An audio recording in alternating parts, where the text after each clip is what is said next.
চলো শুরু করা যাক। এসে গেছে সবাই।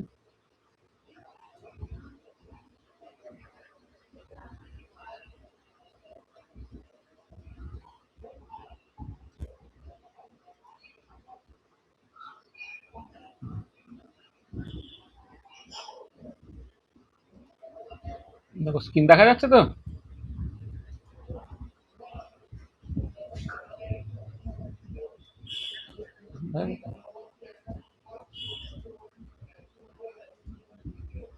বল, আগের দিনের পড়াশোনায় কিছু অসুবিধা আছে নাকি রে?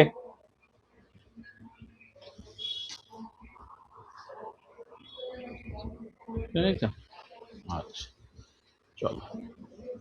তোর তো পরীক্ষা এসে গেল রে বাবা সোহম। হ্যাঁ হ্যাঁ, সেটাই, ভালো করে পরীক্ষাটা দিয়ে নেয়। হ্যাঁ সেইটাই আর কি।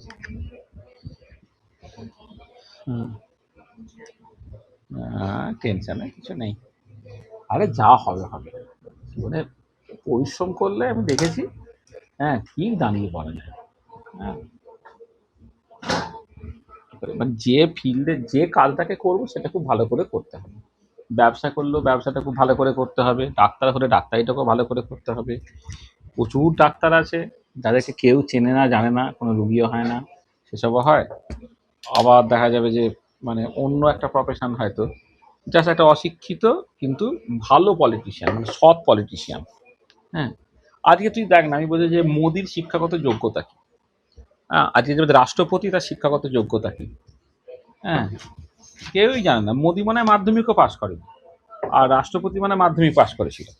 হ্যাঁ, তারা তো, মানে আমি নেগেটিভ সেন্সে বলছি না, পজিটিভ সেন্সে বলছি, তাদের কি রাষ্ট্রপতি হতে বা প্রধানমন্ত্রী হতে আটকে গেছে? এই জন্য বলছি যে কাজটাকে করবো সেইটা ভীষণ ভালো করে করতে হবে, তাহলেই তোকে দাঁড়িয়ে যাবে ব্যাপার। হুম।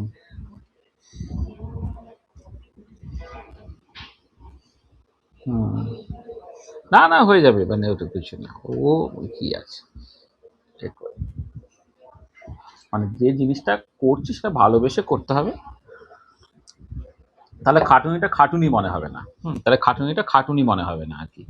হ্যাঁ, আমি যে কাজটা ভালোবাসি সেই কাজটা যদি আমি প্রচুর করি, অনেকটা সময় দিই, তাহলে তার ওটাকে পরিশ্রম বলে মনে হবে না। হ্যাঁ, তখন অনেক কাজ করা যায়। আর যে কাজটা আমি, মানে ম্যাক্সিমাম লোকের কি হয়, প্রফেশনটাকে সে পছন্দ করে না, ওই জন্য কোনোভাবে মানে প্রফেশন মানে দিনগত পাপক্ষা হিসেবে মানে ওই কাজটাকে করে দিয়ে সময় বের করে নেওয়ার চেষ্টা করে, যাতে করে সে তার পছন্দের কাজটাকে করতে পারে। তখনই হচ্ছে নিজেদের মধ্যে একটা দোটানা ব্যাপারটা চলে আসে। সেটা করলে হবে না। বুঝেছো সত্যজিৎ? হুম। তো চলো তাহলে আমরা আগের দিনে অ্যালকোহলের বিভিন্ন রকমের প্রিপারেশনগুলো বলেছিলাম। আজকে প্রথমে আমরা আলোচনা করব general methods of preparation of phenols. প্রথমে যেটা করব, জেনারেল মেথডস অফ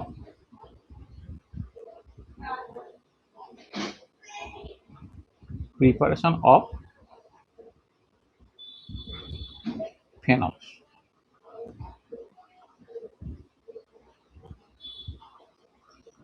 আচ্ছা, তুমি যদি এনসিআরটির বই দেখো, তাহলে ফেনলের প্রিপারেশনে দেবে 4টে টোটাল মেথড আছে।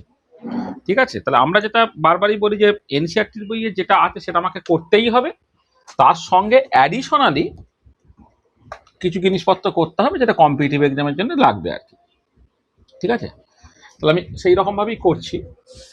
যে প্রথমে ফেনলের প্রিপারেশনে যে মেথডটা সেটা হচ্ছে ফর্ম হ্যালো অ্যারিনস। সেটা আমরা মানে প্রথমে করছি, কারণ একটু আগে মানে এই যে 3-4টে ক্লাস আগে আমরা হ্যালো অ্যালকেনস এবং হ্যালো অ্যারিনস যে পড়েছিলাম, তার যে বিভিন্ন রকম রিয়াকশনস করেছিলাম, হ্যাঁ তার মধ্যে এটা পড়ে যায় আর কি, সেই জন্য আমরা প্রথমে সেটাকে করছি। তাহলে প্রথম হচ্ছে ফর্ম হ্যালো অ্যারিনস।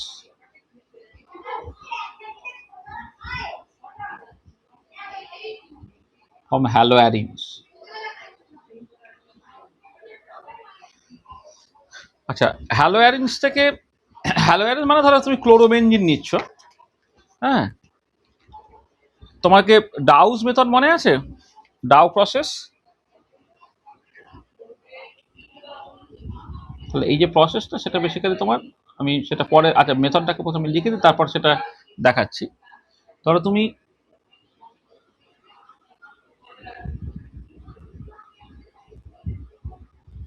এই ক্লোরোবেনজিন নিলে, তাতে NaOH সলিউশন দেওয়া হচ্ছে,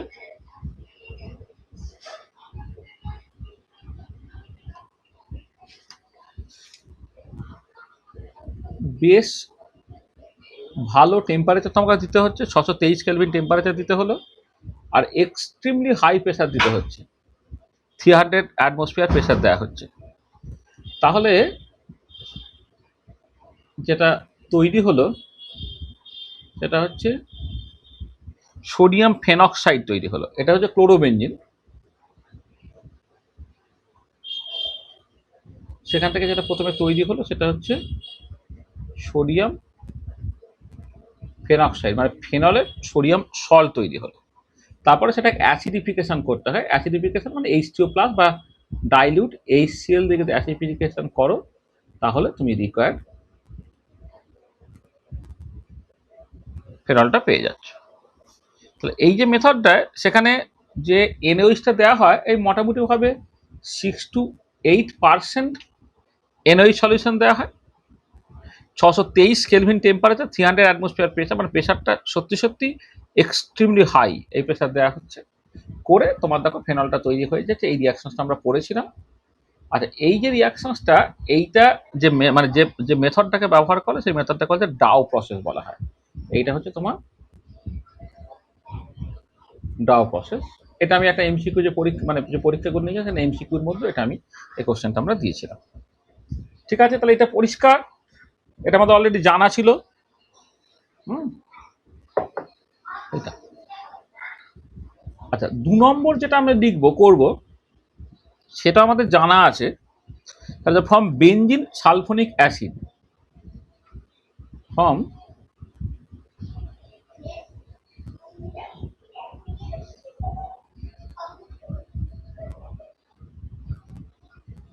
বেনজিন সালফোনিক অ্যাসিড, 2 নম্বর মেথড। আচ্ছা, এই যে বেনজিন সালফোনিক অ্যাসিড থেকে যখন তুমি ফেনল তৈরি করবে, প্রথমে এই বেনজিন সালফোনিক অ্যাসিডটা কি করে তৈরি করছে সেটা একটুখানি দেখে নাও। আচ্ছা, সেটা তৈরি করার জন্য তোমাকে বেনজিন দিতে হচ্ছে। প্রথমে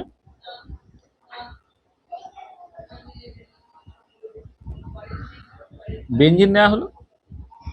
আচ্ছা, বেনজিনে তোমাকে দিতে হবে মানে ওলিয়াম, মানে বেসিক্যালি কি হয়, ওই এটা সালফোনেটেড করতে হবে।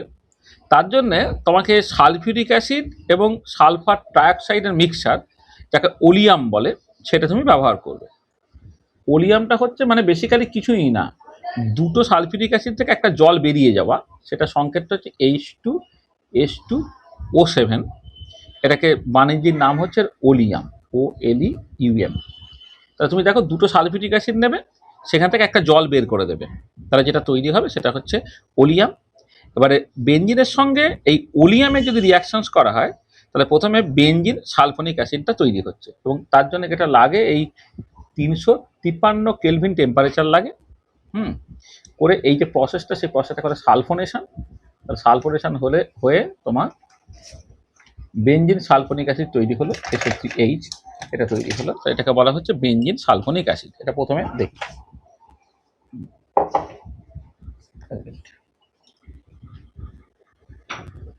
এটা তোমার বেনজিন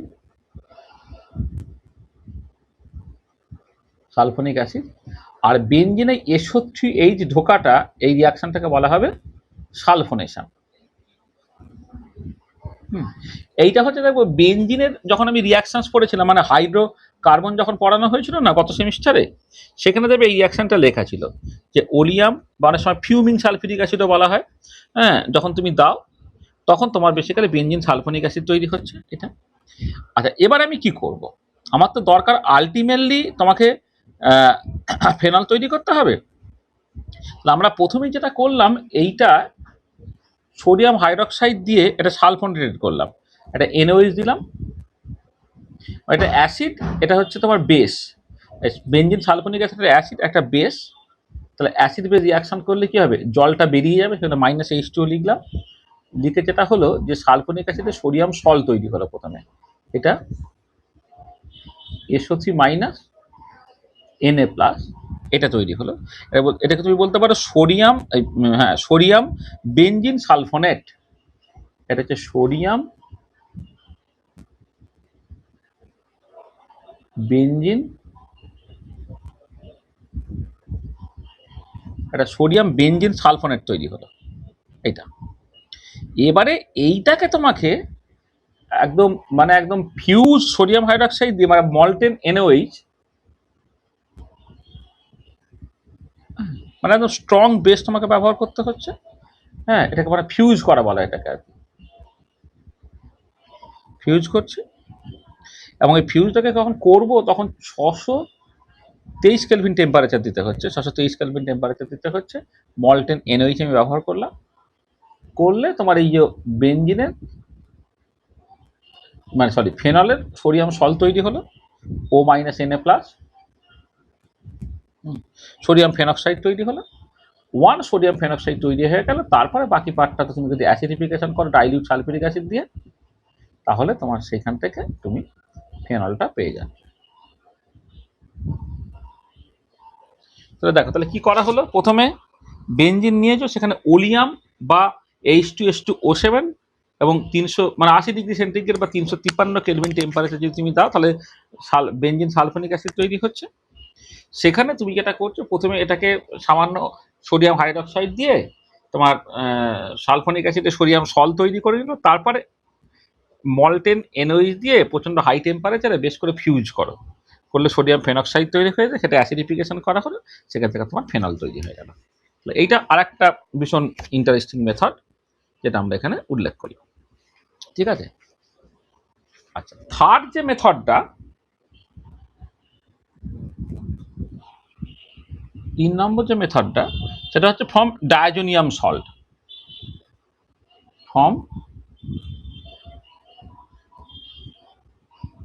ফ্রম ডায়াজোনিয়াম সল্ট বা বেনজিন ডায়াজোনিয়াম সল্ট, সেখান থেকে তুমি কি করতে পারো দেখো। আচ্ছা দেখো, প্রথমে ডায়াজোনিয়াম সল্ট কি করে তৈরি করতে হয় সেটা প্রথমে দেখো। আচ্ছা, ডায়াজোনিয়াম সল্ট তৈরি করতে হয় প্রথমে তোমাকে অ্যানিলিন নিতে হয়। এই যে NH2 আছে, এটাকে বলা হয় অ্যানিলিন। এটা অ্যানিলিন হলো। আচ্ছা, এবারে সেখানে নাইট্রাস অ্যাসিড দিতে হবে HNO2। এবারে HNO2 সে আনস্টেবল বলে HNO2টা তোমাকে ইনসিটু তৈরি করে ফেলতে হয় কিভাবে, সোডিয়াম নাইট্রাইট আর তার সঙ্গে HCl, সোডিয়াম নাইট্রাইট এবং HCl তুমি দিচ্ছ 0 to 5 ডিগ্রি সেন্টিগ্রেড টেম্পারেচার, বা টেম্পারেচার কিন্তু বেশি বাড়ানো যাবে না, 0 to 5 ডিগ্রি সেন্টিগ্রেড টেম্পারেচার বা 273 থেকে 278 কেলভিন টেম্পারেচার করলে যেটা হবে, তোমার বেনজিন ডায়াজোনিয়াম ক্লোরাইড তৈরি হয়ে গেল, N2 প্লাস Cl মাইনাস তৈরি হয়ে গেল। এটা বলা যায় benzene diazonium chloride, benzene diazonium chloride, এটা তৈরি হয়। এবার এই বেনজিন ডায়াজোনিয়াম ক্লোরাইড যেটা তৈরি হয়ে গেল, সেইটা তুমি কি করলে ডাইলিউট সালফিউরিক অ্যাসিড দিয়ে তুমি হিট করো, বা অনেক সময় জল দিয়ে হিট করো। মানে ইউজুয়ালি যেটা করে লোকে ডাইলিউট সালফিউরিক অ্যাসিড দিয়ে এটাকে তোমার হিট করা হচ্ছে। ডাইলিউট HCl দিলেও হবে, মোট কথা ডাইলিউট HCl দিয়ে হিট করো, মানে বেসিক্যালি একটা অ্যাসিড লাগবে। এটা করলে যেটা তৈরি হবে সেটা হচ্ছে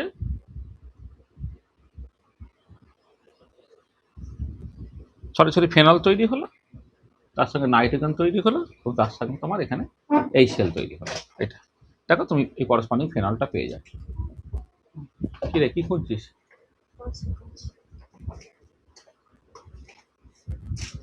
দেখ এখানে নেই, তোর টেবিলারে দেখ কি হবে।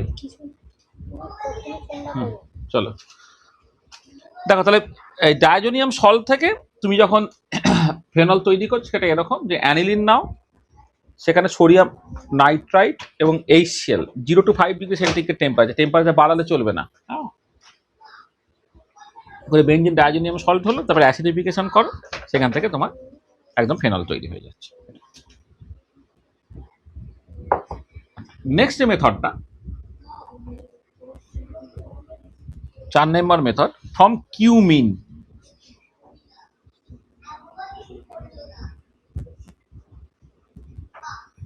কিউমিন থেকে তুমি কেমন করে ফেনল বানাবে। আচ্ছা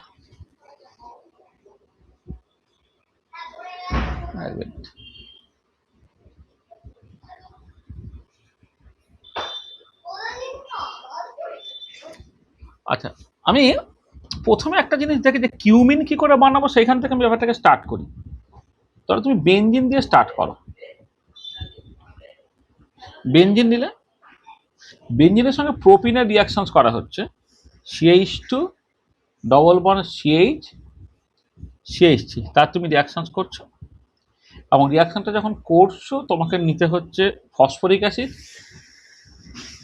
H3PO4 250 ডিগ্রি সেন্টিগ্রেড টেম্পারেচার, আর তার সঙ্গে হাই প্রেশার।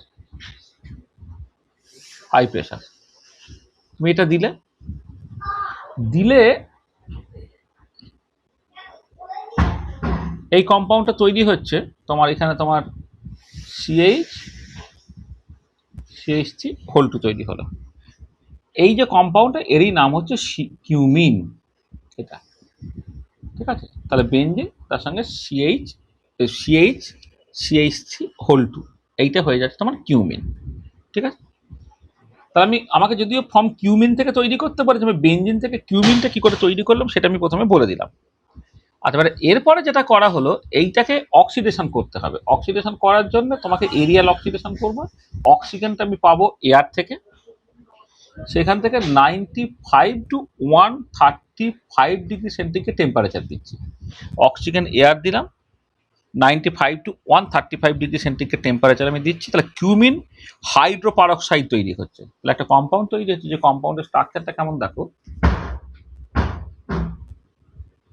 তোমার বেনজিন রিং আছে, এইখানে এই যে সি, এখানে দুটো CH3 গ্রুপ আগে যেমন ছিল সেরকম আছে, মানে CH3 যেমন আছে, আর এইখানে একটা পারক্সাইড লিঙ্কে তোমার তৈরি হয়ে গেল COOH, এটা তৈরি হচ্ছে, একে বলে কিউমিন হাইড্রোপারক্সাইড। কিউমিন হাইড্রোপারক্সাইড তৈরি হবে। আর এই যে কিউমিন হাইড্রোপারক্সাইড তৈরি হয়েছে, এবারে এইটাকে তুমি কি করবে, ডাইলিউট কোন একটা অ্যাসিড দিয়ে দাও, ডাইলিউট HCl বা কিছু একটা দাও, দিয়ে 50 থেকে 90 ডিগ্রি সেন্টিগ্রেডে মোটামুটিভাবে তুমি যদি হিট করো, তাহলে এইটাকে তুমি যেটা করছো অ্যাসিডিফিকেশন করছো, বেশি H2+ করছো, আর তার সঙ্গে টেম্পারেচারটা মোটামুটি 50 থেকে 90 ডিগ্রি সেন্টিগ্রেড টেম্পারেচার যদি তুমি দাও, তাহলে সেখান থেকে তুমি ফেনল পেয়ে যাচ্ছ। ফেনল তৈরি হলো, আর তার সঙ্গে একটা অ্যাসিটোন তৈরি হয়ে যায়, CH3 অ্যাসিটোনটা তৈরি হয়ে যাচ্ছে। তাহলে কি হলো দেখো, তাহলে আমাকে কিউমিন থেকে, মানে কিউমিন এরিয়াল অক্সিডেশন করছো 95 to 135 ডিগ্রি সেন্টিগ্রেডে, কিউমিন হাইড্রোপারক্সাইড তৈরি হলো, তাহলে অ্যাসিডিফিকেশন করলে 50 থেকে 90 ডিগ্রি সেন্টিগ্রেড টেম্পারেচারে, তাহলে তোমার রিকোয়ার্ড ফেনলটা পেয়ে গেলে।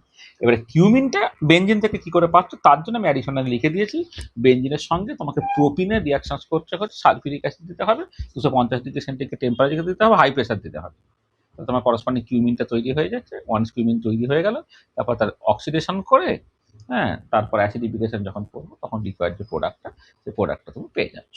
এটা ঠিক আছে। তাহলে এই যে চারটে মেথড, এই চারটে মেথড হচ্ছে তোমার এনসিআরটির বইয়ে দেখবে এই চারটে মেথড তোমার দেওয়া আছে। আচ্ছা, এবারে আমরা আরো দু একটা, হ্যাঁ বলো বলো বলো।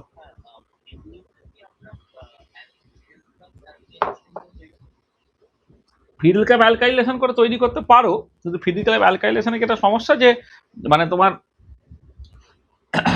ওই তুমি যখন দেখো তোমার অ্যাকচুয়ালি ফিডল ক্যাপ অ্যালকাইলেশন যখন করবে, তাহলে তোমাকে যে গ্রুপটা নিতে হবে সেটা হচ্ছে CH3 CHCl, এরকম একটা গ্রুপ তোমাকে নিতে হবে।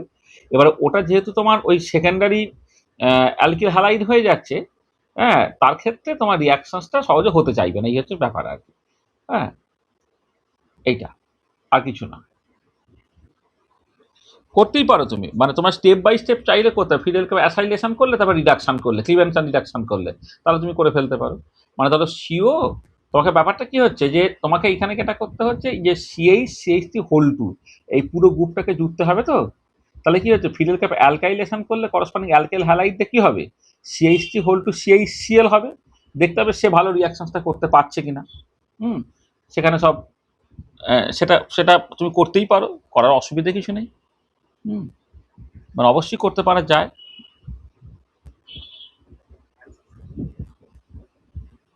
ফিডেল ক্যাপ অ্যালকাইলেশন তুমি করতেই পারছো। মানে বেসিক্যালি কি জানো তো, এই যে প্রসেসটা এটা কিন্তু ফিডেল ক্যাপ অ্যালকাইলেশনই হচ্ছে। মানে ফিডেল ক্যাপ অ্যালকাইলেশনই কিন্তু বেসিক্যালি হচ্ছে। তুমি এখানে মানে বেসিক্যালি হচ্ছে কি, যে ফসফরিক অ্যাসিড মিডিয়াম যখন তুমি নিচ্ছ, এটা প্রোটোনেটেড হলো এইখানে, প্রোটোনেটেড হলো এখানে কার্বোক্যাটায়ন তৈরি হলো। এবারে এই যে পাই ইলেকট্রন কাউন্টটা সে বেসিক্যালি এখানে জুড়লো, জুড়ে গিয়ে তোমার করসপন্ডিংলি কিউমিনটা তৈরি হবে। মানে এই যে রিয়াকশনসটা, এই রিয়াকশনটা দেখো, তুমি হয়তো অ্যানহাইড্রাস অ্যালুমিনিয়াম ক্লোরাইড নাওনি, তার বদলে তুমি ফসফরিক অ্যাসিড ব্যবহার করেছো, কিন্তু রিয়াকশন যেটা, সেই রিয়াকশনটা তো যা সত্যি সত্যিই তো তোমার এটা ফিডেল ক্যাপ অ্যালকাইলেশনই তো হয়েছে। ফিডেল ক্যাপ অ্যালকাইলেশন তো সবসময় যে অ্যানহাইড্রাস অ্যালুমিনিয়াম ক্লোরাইডটাই ব্যবহার করতে হবে সেরকম নয়, কোনো প্রোটিক অ্যাসিডও তোমার ব্যবহার করা যেতে পারে। ঠিক আছে, তাহলে যেটা হয়েছে সেটা কিন্তু ফিডেল ক্যাপ অ্যালকাইলেশনই হয়েছে, তাই না? এইটা। আচ্ছা, আরো কয়েকটা অ্যাডিশনাল মেথড তোমায় একটু বলে নিই। আচ্ছা, আর একটা খুব ইম্পর্টেন্ট মেথড আছে, যে মেথডটা তুমি বেসিক্যালি মানে কি বলবো, এটা এই রিয়াকশনটা তুমি অনেক জায়গায় দেখবে আর কি। হুম, যে from salicylic acid, from salicylic acid. আচ্ছা, স্যালিসাইলিক অ্যাসিডের সংকেত তো দেখলেই না তোমার কাছে একদম চোখের সামনে ব্যাপারটা পরিষ্কার হয়ে যাবে। স্যালিসাইলিক অ্যাসিড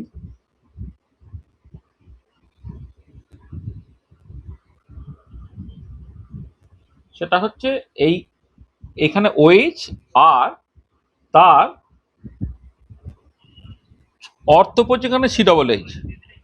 হ্যাঁ, সেটা বলছি, এটা হচ্ছে তোমার এই মানে এটা একটু খেয়াল করে দেখো। ধরো তুমি একটু খেয়াল করে দেখো, যখন ডিহাইড্রো মানে তোমার ইয়েতে মানে অ্যালকেন প্রিপারেশনে ডিকার্বক্সিলেশন যে মেথডটা পড়েছিলে তুমি, অ্যালকেন প্রিপারেশনে ডিকার্বক্সিলেশন যে মেথডটা ছিল সেটা কি ছিল, কোনো একটা কার্বক্সিলিক অ্যাসিডে তুমি সোডিয়াম সল্ট নিয়েছো, তাকে তুমি সোডা লাইম দিয়ে হিট করছো। সোডা লাইম মানে ক্যালসিয়াম অক্সাইড এবং সোডিয়াম হাইড্রোক্সাইডের মিক্সচার, তাকে সোডা লাইম বলে।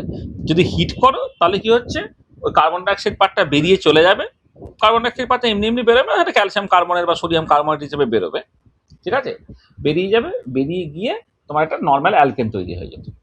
আচ্ছা, এবার আমি এখানে কি করেছি, এখানে এই একটা ওএইচ আছে, ফেনলিক গ্রুপ আছে, একটা সি ডবল এইচ গ্রুপ আছে, আমি এই পার্টটাকে হটিয়ে দিলেই তো ফেনল তৈরি হয়ে যাবে। সেই জন্য আমি যেটা করছি, যেখানে কার্বক্সিলিক অ্যাসিড সরাসরি না নিয়ে কার্বক্সিলিক অ্যাসিডের আমি একটা সোডিয়াম সল্ট নিলাম। মানে এটা এটা হচ্ছে সোডিয়াম স্যালিসাইলেট, একটা সোডিয়াম স্যালিসাইলেট তুমি নিয়েছো,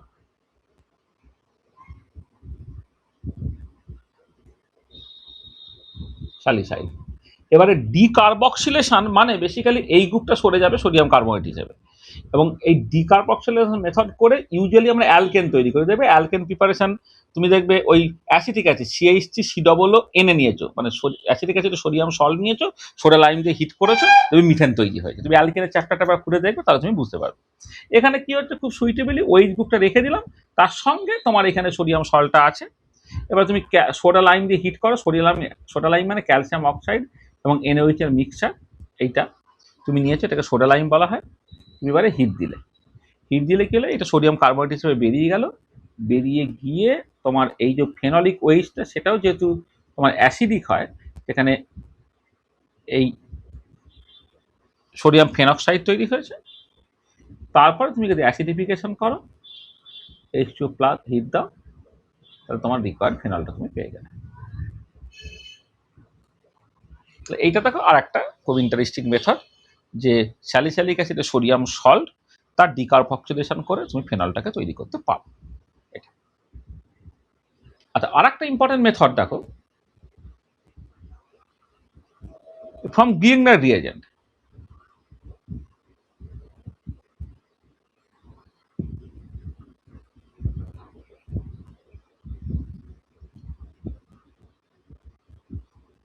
ফ্রম গ্রিগনার ডিএজেন।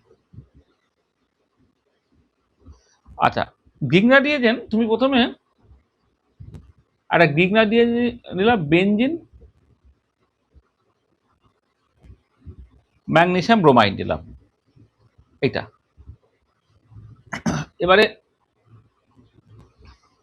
এটা হচ্ছে ফিনাইল ম্যাগনেসিয়াম ব্রোমাইড, তুমি এটাকে নাম দেবে ফিনাইল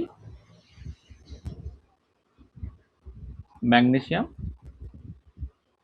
ব্রোমাইড, এটা নিলাম। আচ্ছা, এবারে এইটা তোমার ড্রাই এয়ার দিয়ে, হ্যাঁ, ইথার মিডিয়ামে, মানে ইথার মিডিয়ামে তুমি এটা অক্সিজেন পাস করছো, এটা ড্রাই কন্ডিশনে অক্সিজেন পাস করছো, আর মিডিয়ামটা তোমার ইথার, মানে এখানে জল টল কিছু থাকা চলবে না। যদি না থাকে তাহলে কি হলো, এটা প্রথম স্টেপে এটা ও মাইনাস এমজি বিআর প্লাস হলো, মানে এইখানে কার্বনের সঙ্গে অক্সিজেনের একটা লিঙ্কেজ তৈরি হলো, ও মাইনাস এমজি বিআর প্লাস হলো। এটা একটা অ্যাডিশন কম্পাউন্ড হচ্ছে, এটা সাদা রঙের হয়। এবারে এইটা যখন তুমি অ্যাসিডিফিকেশন করছো HCl দিয়ে আর সামান্য পরিমাণ হিট দিয়ে, তাহলে তোমার সেইখান থেকে দেখো করসপন্ডিংলি ফেনলটা তৈরি হয়ে যাচ্ছে। তাহলে কি হলো, ফিনাইল ম্যাগনেসিয়াম ব্রোমাইড তুমি নিয়েছো, হুইচ ইজ এ গ্রিগনার ডিএজেন্ট। তুমি ড্রাই এয়ার বা ড্রাই অক্সিজেন নিয়েছো ইন ইথার মিডিয়াম নিলে হচ্ছে তোমার এই যে মানে একটা ফেনক্সাইড আয়ন তৈরি হবে, তার সঙ্গে এমজিবিআর হয়ে গেল। তারপর তারা অ্যাসিডিফিকেশন করলে তোমার কিন্তু ফেনল তৈরি হয়ে যাচ্ছে। এটা আর একটা মেথড, এটা ফেনল প্রিপারেশন। তাহলে দেখো, তাহলে আমরা মোটামুটিভাবে এখানে 6টা মেথডের কথা বললাম। 4টে মেথড তোমার এতে ছিল, এনসিআরটির বইয়ে ছিল, আর 2টো অ্যাডিশনাল মেথড আমরা বলে দিলাম, যেগুলো দেখবে বিভিন্ন কম্পিটিটিভ এক্সামে সেখান থেকে তোমার প্রবলেম পড়েছে। ঠিক আছে, বুঝতে পেরেছো প্রবলেমটা? কোনো অসুবিধা আছে? কারো কোনো সমস্যা থাকলে বলো।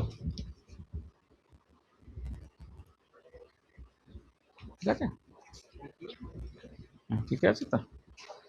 আচ্ছা,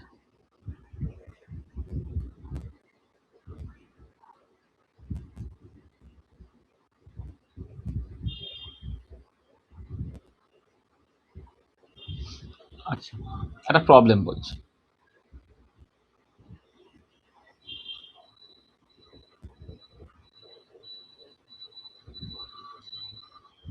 CH3 CH double bond CH2 H2H plus,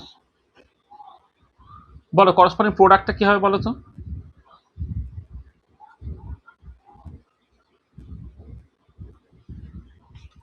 CH3 CH double bond CH2, সেটা হচ্ছে 2 ডিগ্রি অ্যালকোহল তৈরি হবে। তার মানে এইটা বেসিক্যালি তোমার এইখানে ওইটা যুক্ত হবে, তার মানে কি মার্কনিকো রুলস মেনে হলো, তাই তো? এইটা প্রোডাক্টটাকে একটুখানি অন্য কালিটা, বাবা তো মশা খুন হচ্ছে। CH3 CH OH CH3 হলো। আচ্ছা, 2 নম্বর একটা রিয়াকশন বলছি,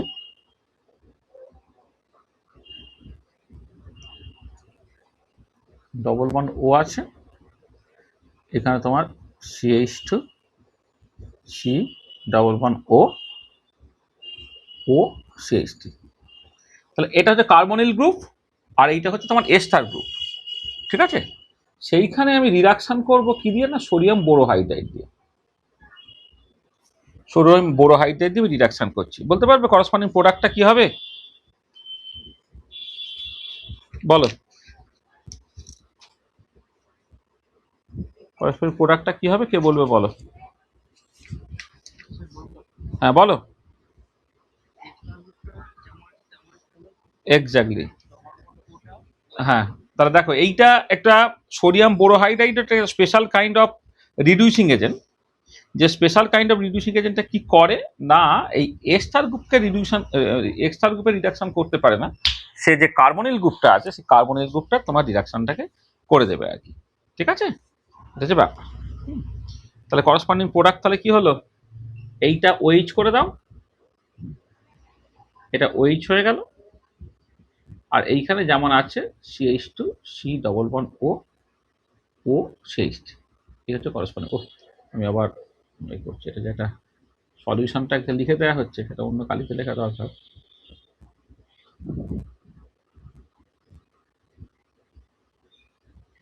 এখানে OH হলো CH2 C ডবল বন্ড ও CH3, এটা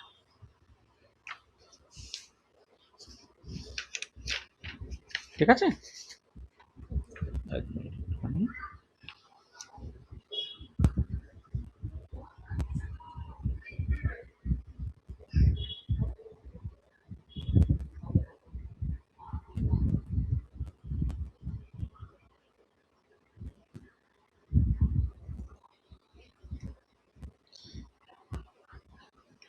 আচ্ছা এইটা বলো তো কি হবে।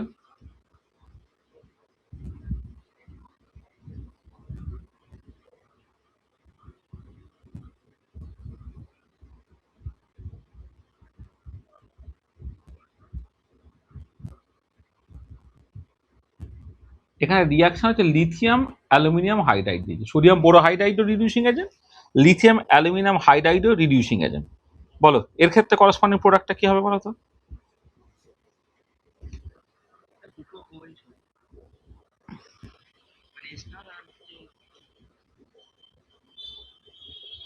তাহলে দেখো এ কি করে, এ কিন্তু তোমার এই কার্বনিল গ্রুপটাকেও যেমন রিডিউস করতে পারে, তেমন এই যে করসপন্ডিং এস্টার গ্রুপটা আছে সেখান থেকে CH2, এইখানে CH2OH হলো, আর এখানে তো তোমার বেসিক্যালি CH3OH আলাদা করে তোমার হয়ে যাবে আর কি। মানে দেখো তুমি প্রথমে দেখো এই পার্টটা তুমি একটা আগের দিন আমি করেছিলাম, দেখবে একটা এস্টার যদি শুধু থাকতো, ধরে না এটা নেই, এটা যদি না থাকতো তাহলে এস্টার যদি হতো তাহলে এখানে CH2 এই C ডবল বন্ড ও CH3 ছিল, তাহলে অ্যাজিভ যখন কি হচ্ছে যে যখন তুমি লিথিয়াম অ্যালুমিনিয়াম হাইড্রাইড দিয়ে এটাকে রিডিউস করছো, তাহলে এই পার্টটা CH2OH হয়ে গেল, এই পার্টটা CH3OH অটোমেটিক্যালি হয়ে গেল, আর তার সঙ্গে এইখানে এবারে যে C ডবল বন্ড ওটা আছে সেটাও রিডিউস হয়ে গেল, সেখানেও তোমার করসপন্ডিংলি এই তোমার OH হয়ে গেল। তার মানে এখানে প্রোডাক্টটা কি হলো দেখো, একটু ভালো করে খেয়াল করো। ধরো তুমি যদি এই জায়গাটাকে এখন মাথায় না রাখতে, তাহলে এইখান থেকেই তৈরি হতো CH2OH প্লাস এইখান থেকে তৈরি হয়ে যেত CH3OH, এটা হতো। এবার এই ডাবল বন্ড ওটা, সে ডাবল বন্ড ও থেকে সেখানটা আরেকটা তোমার OH তৈরি হয়ে গেল। ঠিক আছে, বোঝা গেল। সোডিয়াম ইথানল দিলেও কিন্তু একই রকমের সিচুয়েশনটা হবে তোমার। সোডিয়াম বোরোহাইড্রাইড একটা স্পেশাল সিচুয়েশন, সোডিয়াম বোরোহাইড্রাইডের যে তোমার কিটো গ্রুপ তাকে রিডিউস করতে পারবে, কিন্তু এস্টার গ্রুপকে রিডিউস করতে পারবে না। আচ্ছা এখানে আরেকটা কোশ্চেন দিই ছোট করে, ধরো CH3 CH2 CH CH3 CHO, একটা অ্যালডিহাইড গ্রুপ আছে, হ্যাঁ বলো।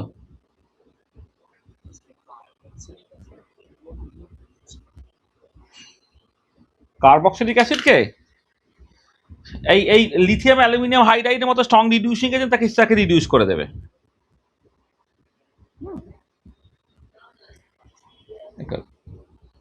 দেখো ইজিলি রিডিউস করে দেবে, একদম অ্যালকোহল পর্যন্ত পৌঁছে দেবে। হ্যাঁ মানে এতটাই strong reducing agent, carboxylic acid সে রিডিউস হয়ে প্রথমে কি করবে, প্রথমে হচ্ছে অ্যালডিহাইড বা কিটোন তৈরি করবে, সেই অ্যালডিহাইড কিটোন ফার্দার রিডিউস হয়ে তোমার তৈরি করে ফেলবে, অ্যালকোহল তৈরি করে ফেলবে। এইটা হ্যাঁ দেখাবো দেখাবো। আচ্ছা এবারে এইটা দেখো, তুমি CH3 একটা অ্যালডিহাইড আছে, সেখানে সোডিয়াম বোরোহাইড্রাইডের সঙ্গে তুমি রিয়াকশন করছো, ঠিক আছে। তাহলে কি হবে না, এর করসপন্ডিং প্রোডাক্ট কি হবে বলো, সোডিয়াম বোরোহাইড্রাইড রিডিউসিং এজেন্ট সেটা আমি বলেও দিলাম, করসপন্ডিং প্রোডাক্টটা কি হবে বলো তো দেখি, বলো সোহম বলো। হুম হুম হুম হুম, হ্যাঁ, ওই যে আগের দিনে যখন পড়ালাম তখন তো এই ধরনের রিয়াকশনসগুলো বললাম তো, যে তোমার sodium borohydride, lithium aluminium hydride, sodium ethanol, হ্যাঁ, এরা তো সব তোমার এটা করে না। ঠিক আছে।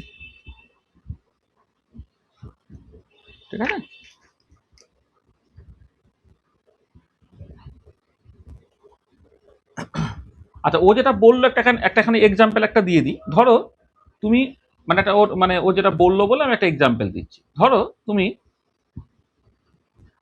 জাস্ট একটা সিএইচ3 C++ OH নিয়ে, যেটা কি অ্যাসিটিক অ্যাসিড, এর রিডাকশন করব। অনেক রকমভাবে রিডাকশন করা যেতে পারে। এক নম্বর হচ্ছে তুমি lithium aluminium hydride in ether medium, সেটা দিতে পারো, অথবা B2H6 দিতে পারো, lithium aluminium hydride in ether medium, অথবা তুমি B2H6 দিতে পারো, এক নম্বর। আর তার সঙ্গে তোমাকে যেটা করতে হবে, অ্যাডিশনালি একটা অ্যাসিডিফিকেশন করতে হবে। দুটো স্টেপে রিঅ্যাকশনটা করবে। প্রথম স্টেপে তুমি লিথিয়াম অ্যালুমিনিয়াম হাইড্রাইড ডাইইথার অথবা B2H6 দিয়ে রিডিউসিং করো, তারপরে হচ্ছে তুমি অ্যাসিডিফিকেশন করো। অ্যাসিডিফিকেশন করলে ফাইনালি যে প্রোডাক্টটা তোমার চলে আসবে একদমই তোমার CH3 CH2OH, এই ইথানল তোমার তৈরি হবে। বুঝতে পারলে?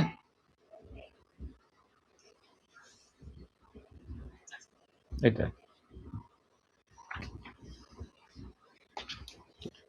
তা দেখো, তাহলে ফেনলের প্রিপারেশন এবং সেই রিলেটেড জাস্ট কিছু প্রবলেম আমরা এখানে আলোচনা করলাম।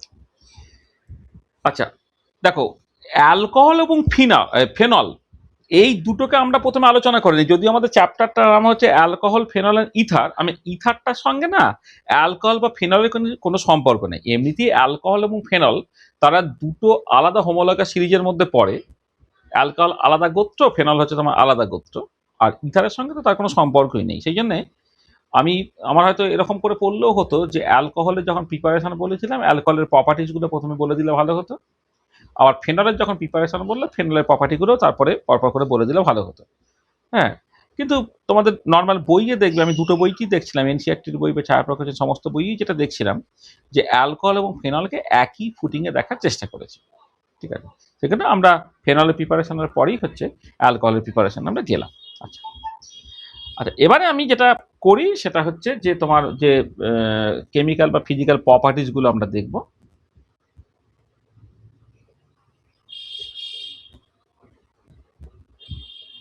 ফিজিক্যাল প্রপার্টিসগুলো প্রথমে বলি। Properties of alcohols and phenols.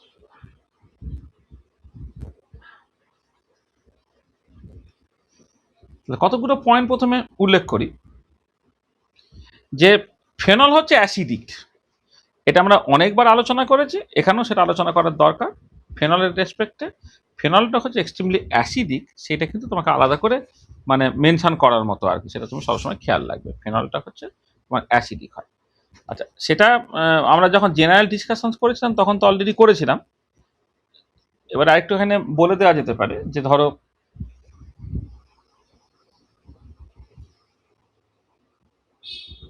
Phenol is acidic.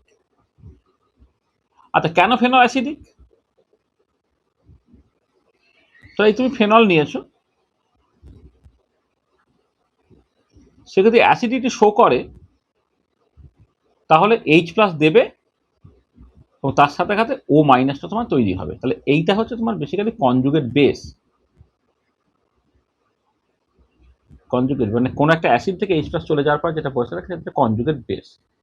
এবারে কনজুগেট বেসটা কত স্টেবল হবে, ইকুইলিব্রিয়ামটা তো ডান দিকে শিফট করার চেষ্টা করবে, তবে ফেনল হচ্ছে তার অ্যাসিডিক প্রপার্টিটাকে শো করছে। আচ্ছা, এবারে এই যে কনজুগেট বেসটা তুমি নিয়েছো, সেই কনজুগেট বেসটা this is highly stable, this is highly stable. সেই জন্য কি হচ্ছে, ইকুইলিব্রিয়াম শিফটস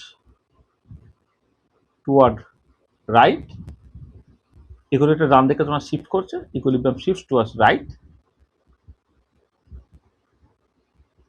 এটা, এবং তার জন্য ফেনল বিকাম অ্যাসিডিক, মানে এই যে এটা তো উইক অ্যাসিড, ইকুইলিব্রিয়াম ডান দিকে শিফট করে যাওয়া মানে কি মোর অ্যান্ড মোর ফোনাল সে এইচ প্লাস দিতে থাকবে, সেগুলো সে অ্যাসিডিক প্রপার্টিটা শো করবে। তাহলে এবারে নেক্সট যেটা বুঝে নিতে হবে যে কনজুগেট বেসটা কেন বেশি স্টেবল হলো, মানে কনজুগেট বেসটা কি করে স্টেবিলিটিটা পেলো একটুখানি দেখে নাও। তাহলে এই যে ও মাইনাস হয়েছে, এবারে এইটা এখানে একটা বন্ড তৈরি করার চেষ্টা করছে, এই বন্ডটা তোমার খুলে গেল। এটা আমি এখানে লোন পেয়ারগুলো দেখাচ্ছি না, হ্যাঁ একটা নেগেটিভ চার্জ আছে শুধু সেইটুকুই দেখাচ্ছি। তাহলে যে রেজোনেটিং স্ট্রাকচারটাকে দেখাচ্ছি সেটা এরকম দেখতে হয়ে যাচ্ছে, এটা মাইনাস হয়ে গেল, এইটা আছে এইটা আছে, এই ডবল বন্ড ও তৈরি হচ্ছে, এইটা এখানে গেল, এটা এখানে আসছে,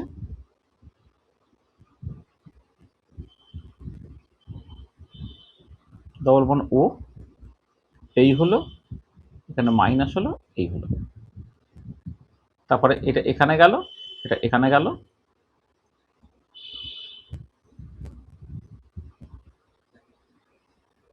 এই এই এই মাইনাস, এই ডবল বন্ড ও, আর পরের রেজোনেটিং স্ট্রাকচার এইখানে ডাবল মান হয়ে গেল, এটা বর্তমান খুলে গেল, আগের মতো হয়ে গেল। তাহলে এইখানে যে এই যে ইকুইভ্যালেন্ট এই রেজোনেটিং স্ট্রাকচারগুলো তুমি পাচ্ছ, রেজোনেটিং স্ট্রাকচারগুলোর জন্য হচ্ছে করসপন্ডিং কনজুগেট বেসটা বেশি স্টেবল হয়ে যাচ্ছে এবং তার জন্য ফেনল হচ্ছে বেশি অ্যাসিডিক হয়ে যাচ্ছে।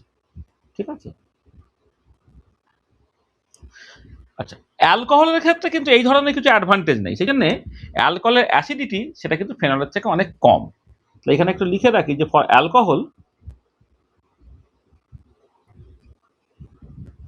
there is no such stabilization of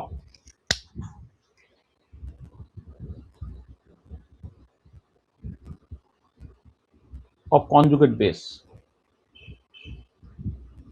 তুমি ধরো অ্যালকোহল নিতে, ধরো CH3OH নিয়েছো, তো কনজুগেট বেসটা হচ্ছে CH3O মাইনাস, তার ক্ষেত্রে ওই রকম কোনো রেজোনেটিং স্টেবিলাইজেশন নেই, বরং তার সাথে যেটা হবে অ্যালকিলগুলো প্লাস আই এফেক্টের জন্য ডিস্টেবিলাইজ হবে। For alcohol there is no such stabilization of conjugate base, moreover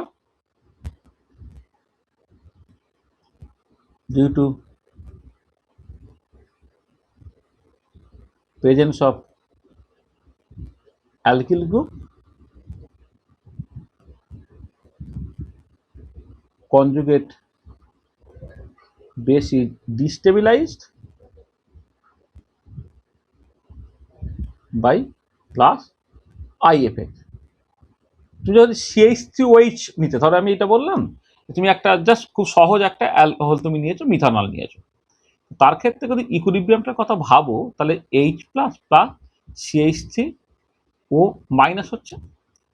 আচ্ছা প্রথম কথা হচ্ছে এই নেগেটিভ চার্জটা এখন রেজোনেন্স স্টেবিলাইজেশন তো হচ্ছেই না, প্লাস CH3 গ্রুপে প্লাস আই এফেক্টের জন্য এটা আরো বেশি আনস্টেবল হয়ে পড়ছে, এটা হচ্ছে তোমার আনস্টেবল, এটা আনস্টেবল। সেখানে কি দাঁড়াচ্ছে, এটা তো কনজুগেট বেস, কনজুগেট বেসটা হচ্ছে আনস্টেবল। তাহলে যেহেতু as conjugate base is unstable, এই methanol is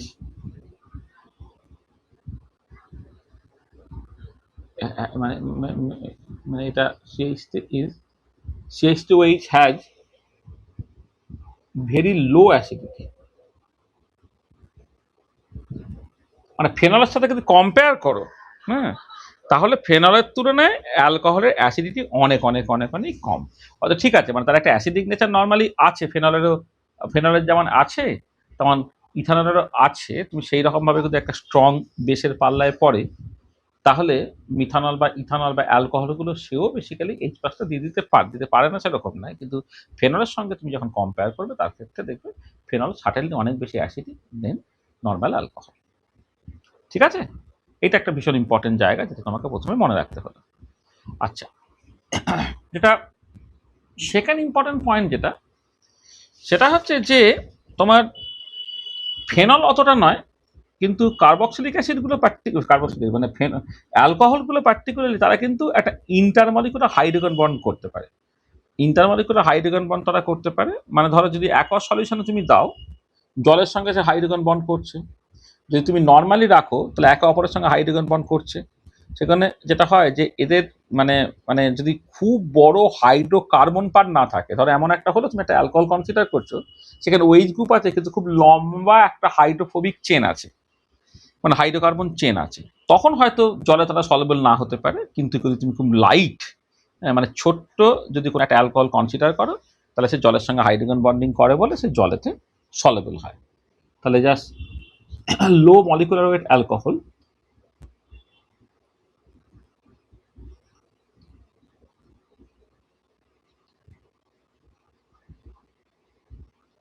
low molecular weight alcohols are soluble in water due to intermolecular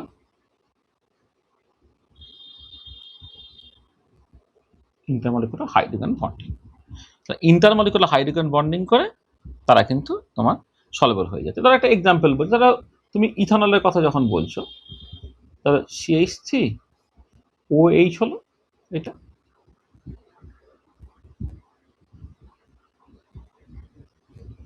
CH2OH হয়েছে, একটা ওয়াটার মলিকুল আছে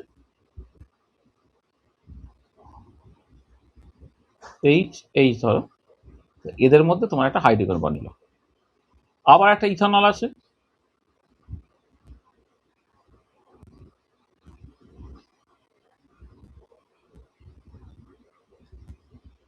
এটা সেখানে একটা হাইড্রোজেন বন্ডিং হচ্ছে, অ্যান্ড সন, এরকম ভাবে তোমার জিনিসটা এগোচ্ছে। ঠিক আছে, CH2OH ও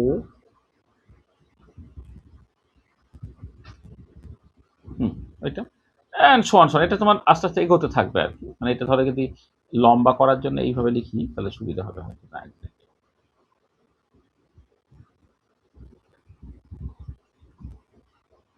এটা হচ্ছে তোমার CH3OH হলো এটা। তাহলে এই CH2OH এর অক্সিজেনের সঙ্গে এই হাইড্রোজেনের তোমার একটা হাইড্রোজেন বন্ডিং হচ্ছে। আবার এইখানে আর একটা ধরো ওয়াটার মলিকুল H, এটা হাইড্রোজেন বন্ডিং হলো। আবার ধরো CH3H, এখানে হাইড্রোজেন বন্ডিং হলো। তাহলে হাইড্রোজেন বন্ডিং করে করে করে করে কি হচ্ছে, তারা জলেতে সলেবল হয়ে যাচ্ছে। এটা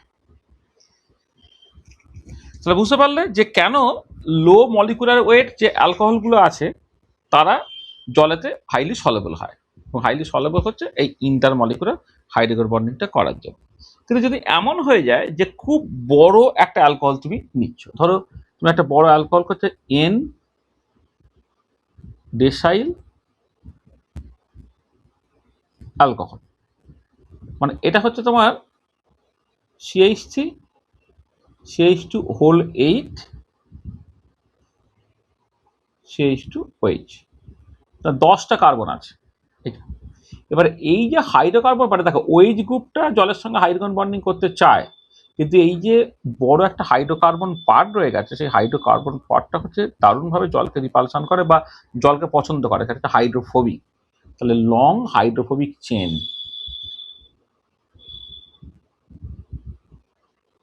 হাইড্রোফোবিক চেন মানে জলকে পছন্দ করে না, লং হাইড্রোফোবিক চেন।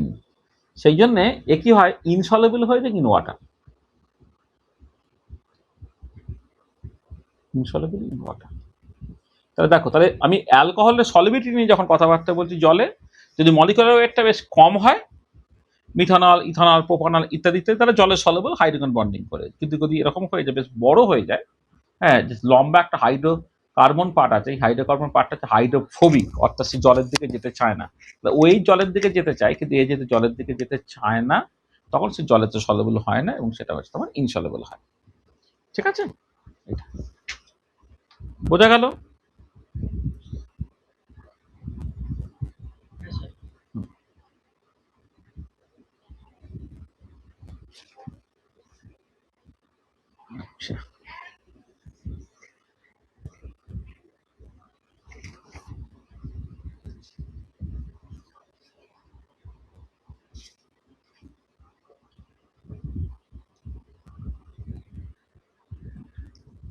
আচ্ছা, দেখো ফিজিক্যাল প্রপার্টিজের মধ্যে এই অ্যাসিডিটির পার্টটাকে খেয়াল রাখবে, আর হচ্ছে তোমার এই সলিবিলিটি ব্যাপারটাকে মাথায় রাখবে।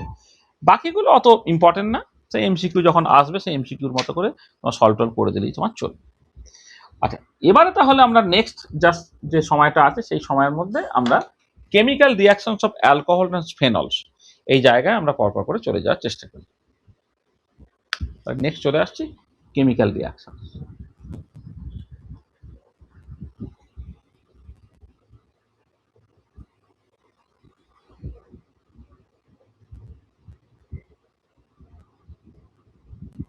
প্রথমে অ্যালকোহল স্যুটটা দেখি।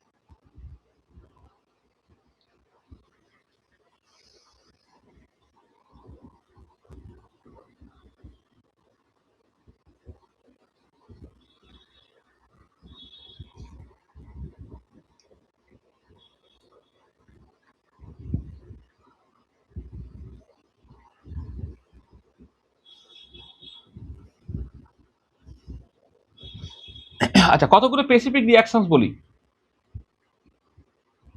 আচ্ছা, 1 নম্বর যে রিয়াকশনস আমরা কনসিডার করছি, ধরো তুমি কোনো একটা অ্যালকোহল নিয়েছো,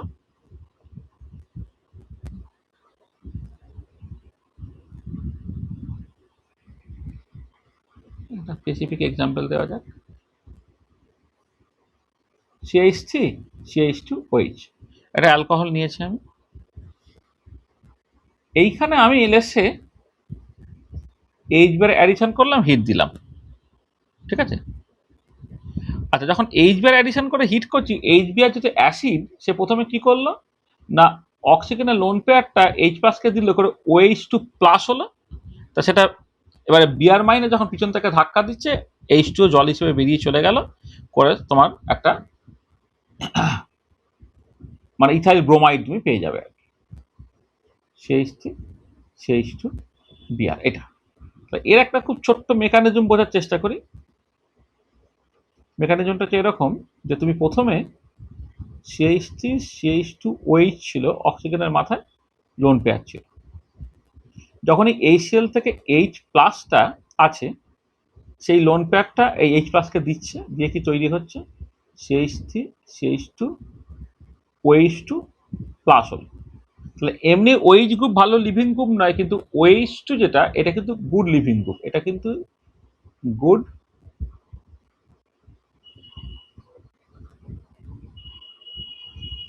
living group,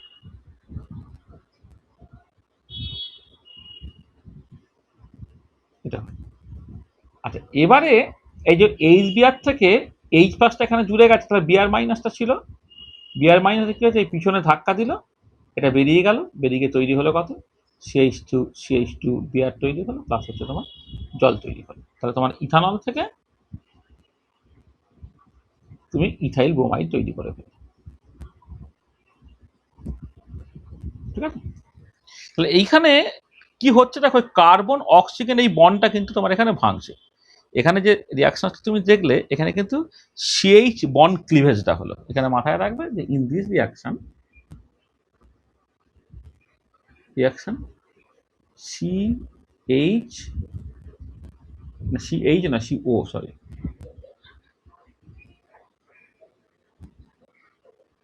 CO bond is broken.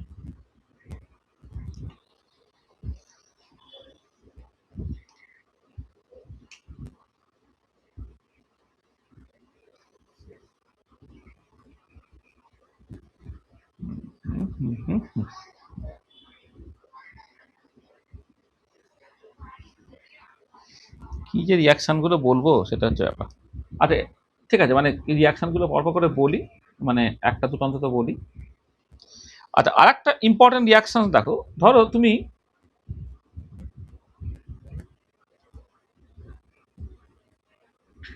এই যে বলছিলাম না যে অ্যালকোহলের CH3CH2OH, যদিও অ্যালকোহল অত বেশি অ্যাসিডিক নয়, কিন্তু যদি সেরকম তোমার রিয়েজেন্ট পায়, তাহলে কিন্তু তোমার সে অ্যাসিডের মতো বিহেভ করবে।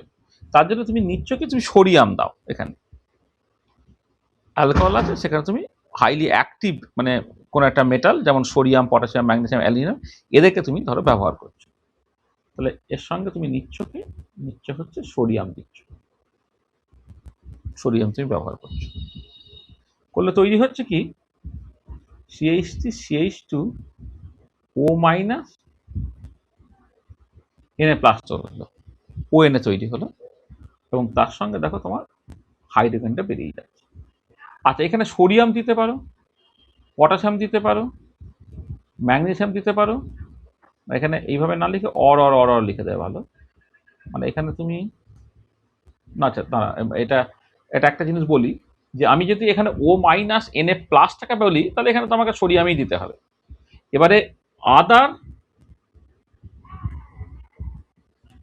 highly reactive metals such as potassium, magnesium, aluminium, etc.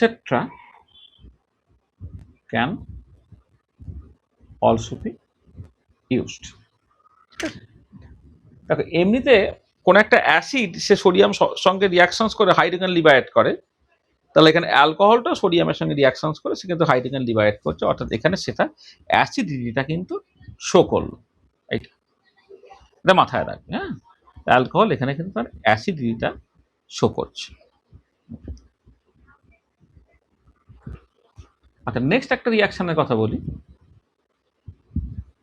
এই রিয়াকশনটা হচ্ছে অ্যালকোহলের ভীষণ একটা ইম্পর্টেন্ট রিয়াকশন, যেটা এস্টারিফিকেশন রিয়াকশন।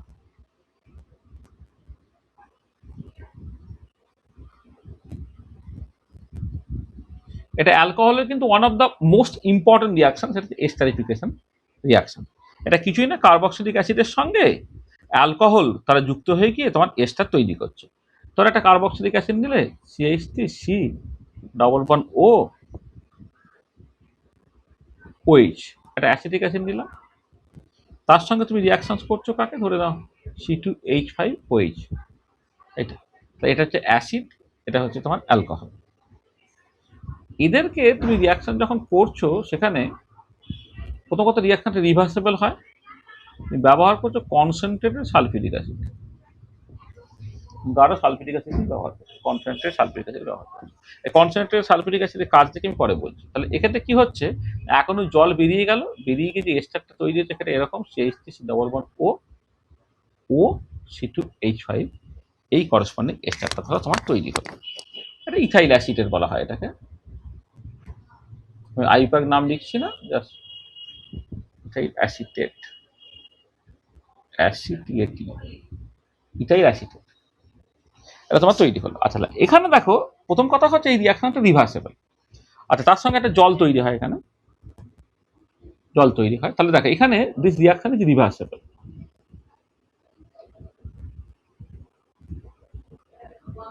মানে অ্যালকোহল এবং অ্যাসিড তারা যুক্ত হয়ে গিয়ে যেমন এস্টার এবং জল তৈরি করতে পারে, কারণ এস্টারের হাইড্রোলিসিস হয়, এস্টার সে জলের সঙ্গে রিয়াকশনস করে তোমার করসপন্ডিং কার্বক্সিলিক অ্যাসিড এবং অ্যালকোহলটা তৈরি করতে পারে। আচ্ছা, এবারে কথাটা হচ্ছে এই রিয়াকশন যদি রিভার্সেবল হয়, তোমার তো দরকার ফরওয়ার্ড রিয়াকশনটা। তাহলে ফরওয়ার্ড রিয়াকশনটা ঘটানোতে তুমি কি করবে, লাসাতেলিয়ার প্রিন্সিপাল অনুযায়ী যদি কোনো একটা প্রোডাক্ট সরিয়ে নেওয়া যায়, অথবা রিয়াক্ট্যান্টের পরিমাণটা যদি বেশ বেশি আমি দিই, তাহলে কিন্তু রিয়াকশনটা ডান দিকে শিফট করবে। তাহলে খেয়াল করে দেখো, যে যখন একটা রাসায়নিক বিক্রিয়া সাম্যাবস্থায় থাকে, তখন সাম্যাবস্থা নিয়ন্ত্রণকারী কোনো একটা কন্ডিশন যদি তুমি পাল্টাও, তখন reaction with orient itself in such a way that it can avoid the effect of, বা it can minimise the effect of change. তাহলে এবার এখানে কি হচ্ছে না, আমার দরকার তো ফরওয়ার্ড রিয়াকশনটাকে ঘটানো, সেখানে জলটাকে সরাতে হবে। জলটাকে সরাবো কি করে, যে কনসেন্ট্রেটেড সালফিউরিক অ্যাসিড ব্যবহার করেছিল, কনসেন্ট্রেটেড সালফিউরিক কিন্তু জল সরানোর কাজটাকে করবে। তাহলে concentrated sulphuric acid can act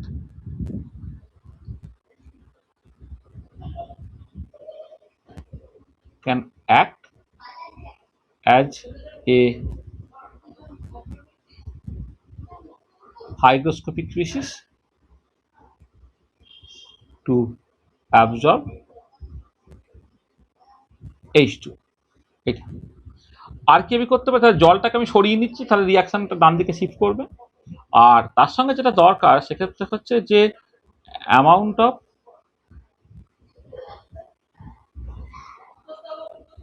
alcohol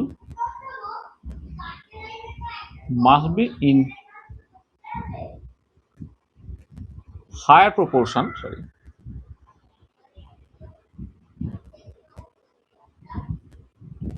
in comparison to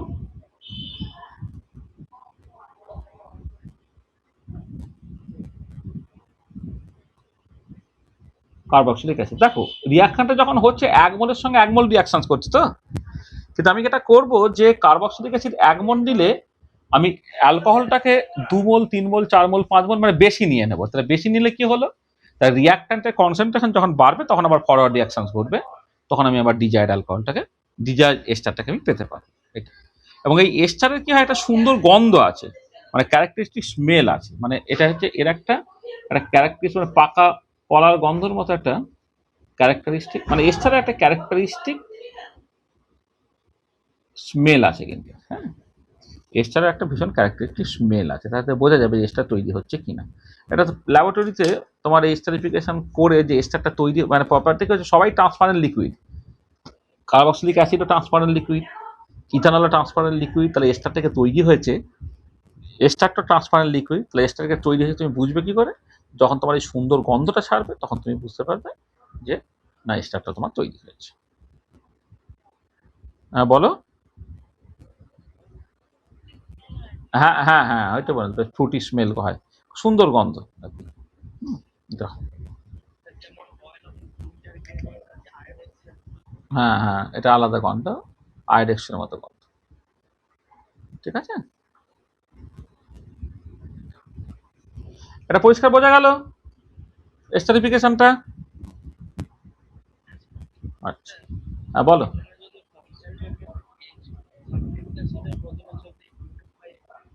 হ্যাঁ হ্যাঁ হ্যাঁ হ্যাঁ, P25 নিতে পারবে। P25টা মানে এখানে তখন তোমাকে তাহলে একটা ডাইলিউট সালফিউরিক অ্যাসিড ব্যবহার করতে হবে। আর এটা তো অ্যাসিড ক্যাটালাইজ রিয়াকশনটা করছে এখানে, মানে স্টারপিক অ্যাসিড এখানে অ্যাসিড ক্যাটালাইজ হতে বেশ ক্যাটালাইজ হতে পারে, এখানে অ্যাসিড ক্যাটালাইজ বলে এই সালফিউরিক অ্যাসিড তোমার সেই ক্যাটালিস্টের রোলটাও প্লে করছে, তার সঙ্গে জলটাকে শোষণও করছে।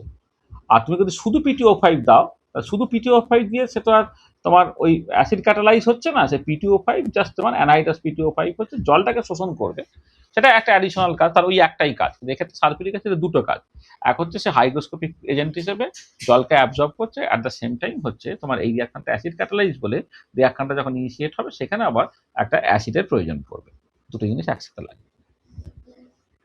ঠিক আছে। আচ্ছা, নেক্সট যে রিয়াকশনটাকে করছি দেখো, ধরো তুমি একটা অ্যাসিড হ্যালাইড নিলে, ধরে নাও CH3 C++O Cl নিয়েছো, CH3 C++O Cl নিয়েছো, অ্যাসিড ক্লোরাইড আর কি, এটা হচ্ছে অ্যাসিটিক অ্যাসিডের ক্লোরাইড নিয়েছো। আচ্ছা, এবার এইখানে তুমি ধরে নাও C2H5OH এই অ্যালকোহলটাকে নিচ্ছ।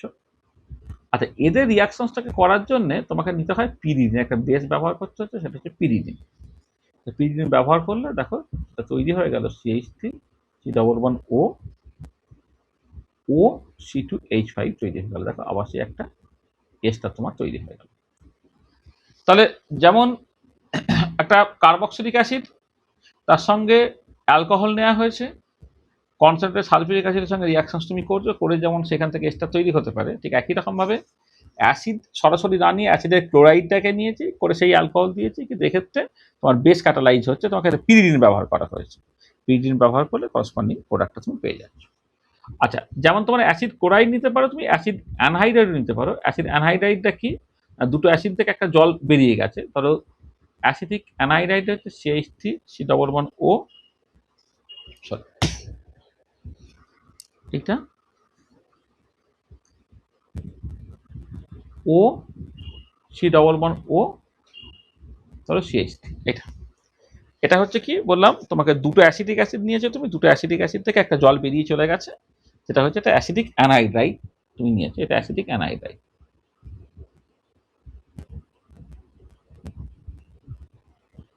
নাইট্রাইট, সেইখানে তুমি ধরো একটা অ্যালকোহলের রিয়াকশন করছো C2H5OH, আবার ওই একই রকমের তোমার পিরিডিন ব্যবহার করতে হচ্ছে, তো তৈরি হয়ে গেল CH3 C++O C2H5, হ্যাঁ, CH3C++O, CH3C++O ও C2H5, আর তার সঙ্গে আর একটা পার্ট হচ্ছে অ্যাসিড দিয়ে দেবে, CH3C++O। ওই দুটো দেখো তুমি আবার এস্টারটাকে তৈরি করে ফেলতে পারলে। তাহলে এস্টারটা যেমন ডিরেক্ট কার্বক্সিলিক অ্যাসিডের সঙ্গে অ্যালকোহলের রিয়াকশন করে হতে পারে, তোমার অ্যাসিড ক্লোরাইডের সঙ্গে অ্যালকোহলের রিয়াকশন করে হতে পারে, অ্যাসিড অ্যানহাইড্রাইডের সঙ্গে অ্যালকোহলের রিয়াকশন করে করতে পারে। তাহলে সবগুলি হচ্ছে তোমার সকল এস্টারিফিকেশন রিয়াকশনের মধ্যে তোমার পড়ছে। হলো এটা, কোনো অসুবিধা নেই।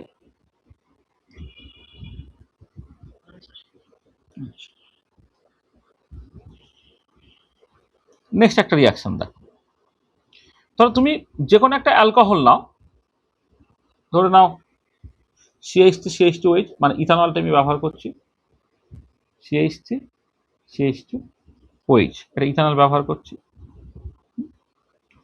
সেখানে তুমি অনেক রকমের রিয়েজেন্ট ব্যবহার করতে পারো। এক হচ্ছে তোমার, এটা আমরা মানে এটা কি বলবো, এটা মানে মানে হ্যালো অ্যালকেন বা হ্যালো অ্যারিনস প্রিপারেশন যখন করেছিলে, হ্যালো অ্যালকেন্স বা হ্যালো অ্যারিনস তুমি যখন প্রিপেয়ার করেছিলে, সেখানে মনে আছে একটা অ্যালকোহল নিয়েছো, অ্যালকোহলের সঙ্গে তুমি রিয়াকশন করতে পারো PCl5 এর রিয়াকশন করতে পারো, PCl3 এর রিয়াকশন করতে পারো, PBr3 এর রিয়াকশন করতে পারো, PI3 রিয়াকশন করতে পারো। সেগুলো তুমি করলে একটা হ্যালো অ্যালকেন তৈরি হয়ে যেত। হ্যাঁ, তারপর SOCl2 যেটা থায়োনিল ক্লোরাইড, সেটা ব্যবহার করলে তোমার এটা হতে পারে। মানে অনেকগুলো সিচুয়েশন ছিল আর কি, আমি জাস্ট কয়েকটা এক্সাম্পল তোমায় বলছি। ধরে নাও এই যে CH3CH2OH, সেখানে তুমি কি দিলে না, ধরে নাও PCl5 দিলাম, PCl5 দিয়েছি, সামান্য হিট লাগতে পারে, তৈরি হবে কত, CH2CH2Cl তৈরি হয়ে গেল। তাহলে দেখো PCl5, সেখান থেকে CH2CH2Cl তৈরি হয়ে গেল। ধরো CH3CH2OH হয়তো তোমাকে PCl3 হয়তো ব্যবহার করতে হবে, বা PBr3 ব্যবহার করতে হবে। PBr3 ব্যবহার করলে PBr3 আনস্টেবল হয়, PCl3 পর্যন্ত স্টেবল, কিন্তু PBr3 আনস্টেবল বলে, মানে ফসফরাসের সঙ্গে তুমি ব্রোমিনের একদম সরাসরি ইনসিটু তুমি দিয়ে দিচ্ছ, দেখি তৈরি হচ্ছে CH3CH2 তোমার বিআর তৈরি হচ্ছে। ঠিক একই রকম করে CH3CH2OH তুমি যদি P+I2 দাও, তাহলে CH3CH2I হলো। তাহলে এই টাইপের রিয়েজেন্টগুলো তুমি ব্যবহার করতে পারো, PCl5, PCl3, PBr3, PI3। এবারে PBr3, PI3 সরাসরি তুমি পাবে না, তোমাকে যেটা করতে হবে ইনসিটুটাকে বানিয়ে নিতে হবে। কি করে বানাবে, ফসফরাসের সঙ্গে ব্রোমিনের বা ফসফরাসের সঙ্গে আয়োডিনের রিয়াকশনস করে তুমি এগুলোকে বানিয়ে নিতে পারো। আচ্ছা, তবে এই কনটেক্সটে যে রিয়াকশনসটা ভীষণ ইম্পর্টেন্ট, মানে বেশি ইম্পর্টেন্ট, সেটা হচ্ছে থায়োনিল ক্লোরাইডের সঙ্গে রিয়াকশন। তো CH3CH2OH সেখানে ব্যবহার করছো কি SOCl2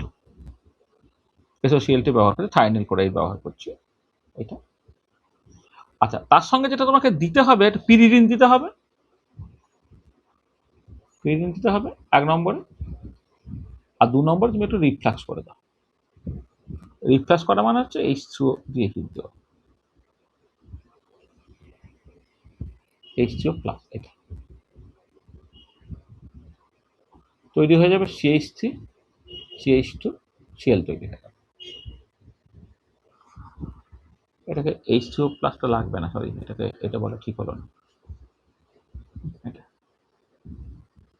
মানে সেপারেট করার জন্য রিফ্লাক্স করবো। তাহলে দেখো কি হলো, একটা অ্যালকোহল নিয়েছো তুমি, SOCl2 নিচ্ছ, আর নিয়ে পিরিডিন দিয়ে তুমি রিফ্লাক্স করলে, এটা জায়গায় পিরিডিন দিয়ে রিফ্লাক্স।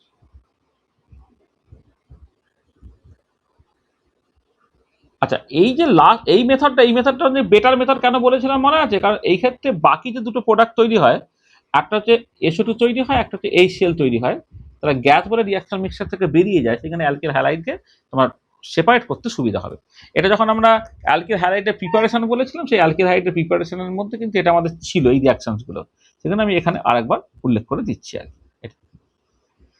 তাহলে বোঝা গেল এক্ষেত্রে মানে সবটাই হচ্ছে সকলেই হ্যালোজিনেশন টাইপের রিয়াকশন আর কি, তোমার হ্যালো অ্যালকেন বা হ্যালো অ্যারিনস তুমি তৈরি করবে। এখানে আমি অ্যালকোহলের রিয়াকশন যেহেতু কনসিডার করছি, মানে হ্যালো অ্যালকেন্স এর কথাবার্তাটি বলা হচ্ছে। ঠিক আছে, মনে আছে এই তো 4-5 দিন আগেই তো এই রিয়াকশন গুলো পড়লে। হ্যাঁ, তাহলে রিপিট করছে দেখো কিরকম রিয়াকশন গুলো, সেগুলো খুব ইম্পর্টেন্ট। রিয়াকশন কিন্তু কিছুক্ষণ পর পর করে রিপিট করতে আরম্ভ করে।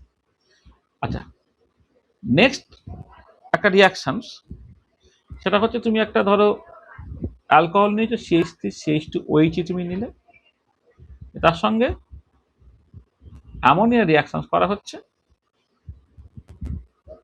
তোমাকে অ্যালুমিনা নিতে হয়, Al2O3 অ্যালুমিনা নিতে হয়, 360°C টেম্পারেচার নিতে হয়।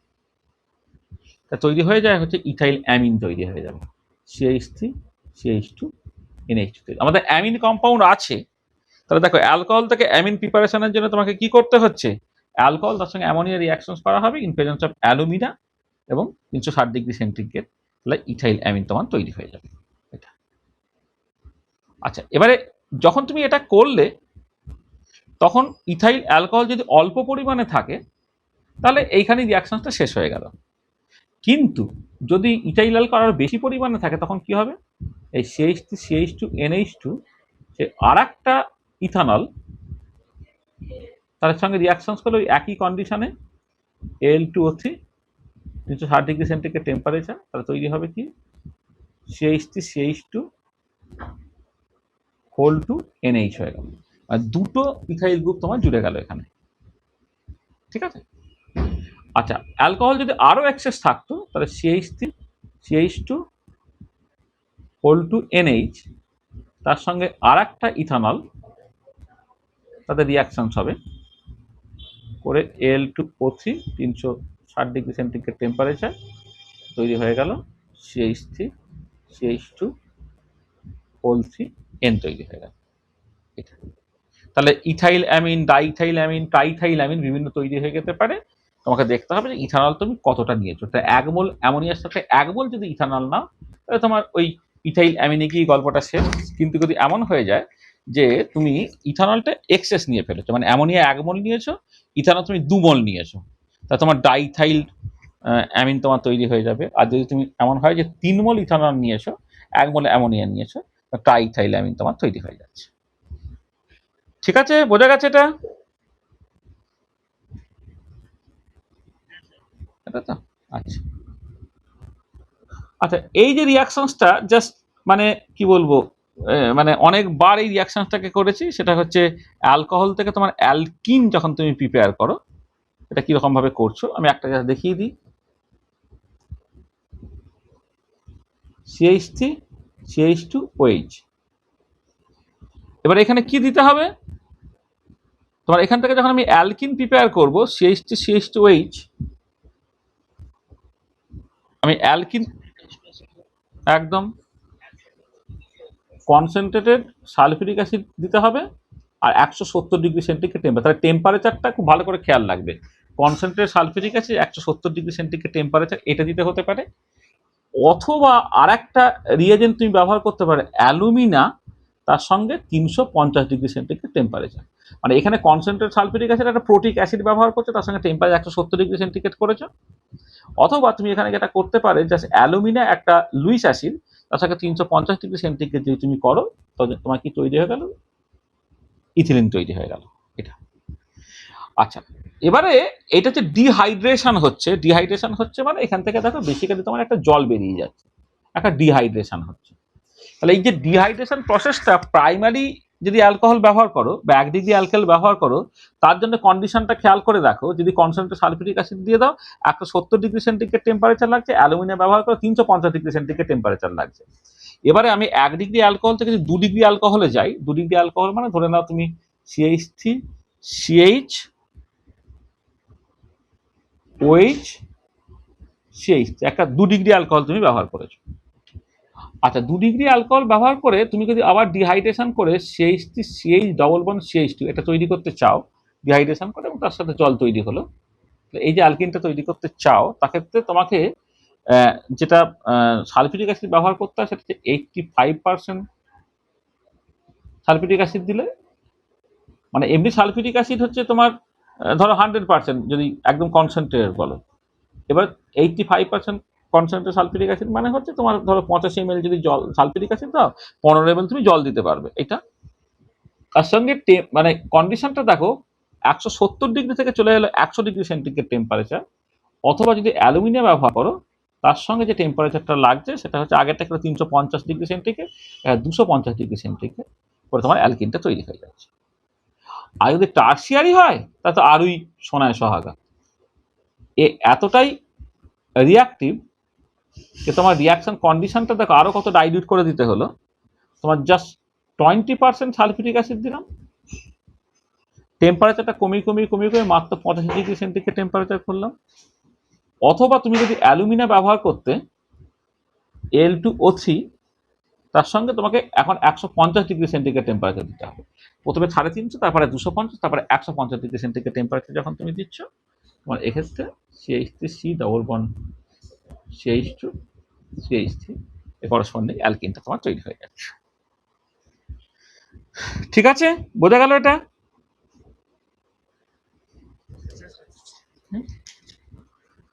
আচ্ছা, নেক্সট একটা রিয়াকশনের কথা বলছি। উফ, বাপরে এত মশা রে ভাই এখানে। তো যেখানে ভোট নিতে গিয়েছিলাম কোনো মশা ছিল না, বুঝছো তো, ওই জন্য কল আউট দিয়ে আমাদের কাজ হয়ে গেছিল। এখানে এখন কলকাতায় এত মশা না।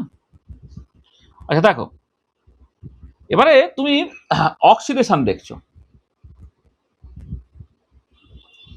Oxidation of alcohol.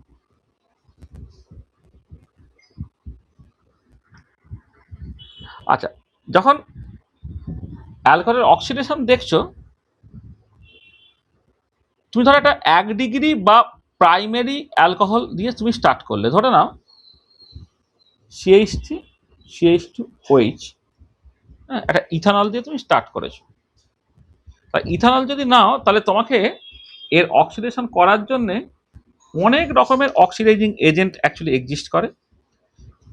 যেমন ধরো অ্যাসিডিফাইড সোডিয়াম ডাইক্রোমেট তুমি ব্যবহার করতে পারো, অ্যাসিডিফাইড পটাশিয়াম ডাইক্রোমেট ব্যবহার করতে পারো, অ্যাসিডিক বা অ্যালকালাইন কেমেনোফোর ব্যবহার করতে পারো, ডাইলিউট নাইট্রিক অ্যাসিড ব্যবহার করতে পারো, ইত্যাদি ইত্যাদি। আমি যে কোনো একটা দেখাচ্ছি। ধরো potassium dichromate sulphuric acid K2Cr2O7, তার সঙ্গে H2SO4, পটাশিয়াম ডাইক্রোমেট H2SO4, অথবা তুমি করতে পারছো KMnO4 H2SO4, ইত্যাদি ইত্যাদি তুমি ব্যবহার করছো। তো ব্যবহার করলে প্রথমে CH3CHO প্রথমে তৈরি হবে, অ্যালডিহাইড তৈরি হবে, কিন্তু অ্যালডিহাইডে গিয়ে এরা এতটাই স্ট্রং অক্সিডাইজিং এজেন্ট, এখানে গিয়ে তুমি রাখতে পারবে না। এটা কি হবে তাহলে, ওটা তো এই K2Cr2O7 কনসেন্ট্রেটেড সালফিউরিক অ্যাসিড, অথবা KMnO4 কনসেন্ট্রেটেড সালফিউরিক, এর তো আছেই। এ ফার্দার অক্সিডেশন করে CH3COOH তোমার তৈরি করে ফেলবে। তাহলে প্রাইমারি অ্যালকোহল যদি তুমি নাও, আর যে টাইপের স্ট্রং অক্সিডাইজিং এজেন্ট তুমি ব্যবহার করছো, তুমি রিয়াকশন সেখানে থামাতে পারবে না। হ্যাঁ, একদম সরাসরি তুমি অ্যাসিডে গিয়ে শেষ করবে। কিন্তু সেকেন্ডারি অ্যালকিল হ্যালাইড না, মানে সেকেন্ডারি কোনো একটা অ্যালকোহল না, সেকেন্ডারি অ্যালকোহল নাও, তাহলে কিন্তু তোমাকে অদূর পর্যন্ত যেতে হবে না, তার আগে তুমি রিয়াকশন থামাতে পারো। কেমন করে? যেমন ধরো একটা এক্সাম্পল দিই, তোমার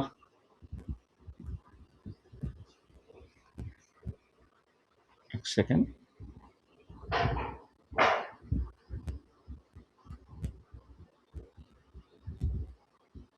স্পেসিফিক এক্সাম্পল বলি, CH3 CH2 CHOH, ধরে নাও CH3, এটা একটা সেকেন্ডারি অ্যালকোহল। এটা 1 ডিগ্রি অ্যালকোহল, এটা একটা 2 ডিগ্রি অ্যালকোহল। 2 ডিগ্রি অ্যালকোহল তুমি ব্যবহার করছো, আর ওই রকমই ধরো কোনো স্ট্রং অক্সিডাইজিং এজেন্ট তুমি ব্যবহার করছো।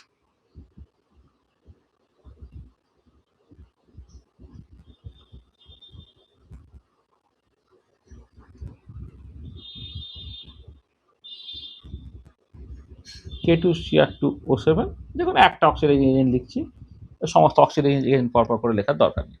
এইটা আরে এইটা করসপন্ডিং প্রোডাক্টটা কে বলবে, বলতে পারবে?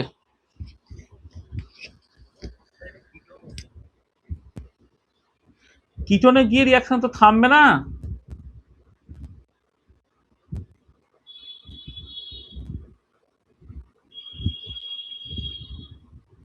প্রথমে তোমার মনে হচ্ছে এটা হলো, কিন্তু এখানে তো রিয়াকশন থামবে না।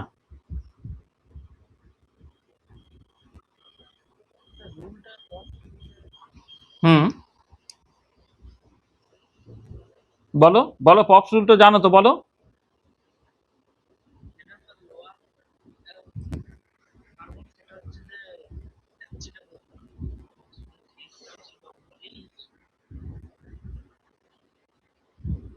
হুম, আরে গুছিয়ে বলো। হ্যাঁ বলছো, ঠিকই বলছো, বলো।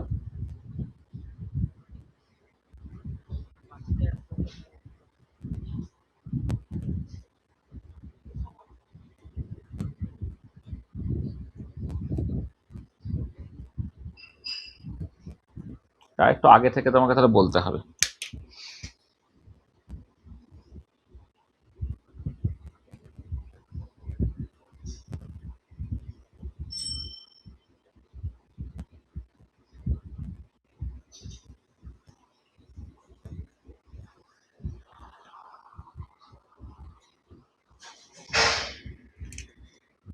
দেখো, মানে এইখানে তোমার এমনিতে যখন 2 ডিগ্রি অ্যালকোহল তুমি কনসিডার করছো, 2 ডিগ্রি অ্যালকোহল, যেমন 1 ডিগ্রি অ্যালকোহল যদি তুমি ব্যবহার করো, অ্যালডিহাইড অ্যালডিহাইড সরাসরি কিটোনে চলে যাবে, সরাসরি কার্বক্সিলিক অ্যাসিডে চলে যাবে। 1 ডিগ্রি অ্যালকোহল বা প্রাইমারি অ্যালকোহল যদি তুমি ব্যবহার করো, একটা স্ট্রং অক্সিডাইজিং এজেন্ট দিলে প্রথম স্টেপে হচ্ছে অ্যালডিহাইড তৈরি হলো, কিন্তু অ্যালডিহাইডের রিয়াকশন থামে না, সরাসরি কার্বক্সিলিক অ্যাসিডে চলে যাবে। এবার যদি 2 ডিগ্রি অ্যালকোহল ব্যবহার করো, তাহলে একটা স্ট্রং অক্সিডাইজিং এজেন্ট দিলে তোমার কিটোন পর্যন্ত তোমার কাছে ব্যাপারটা খুব পরিষ্কার।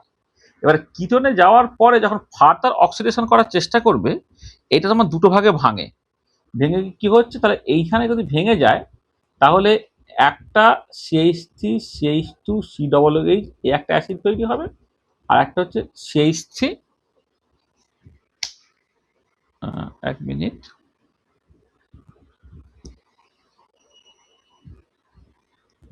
মানে এটা বেসিক্যালি HCOOH তৈরি হয়ে গেল এই পার্টিকুলার কেসে।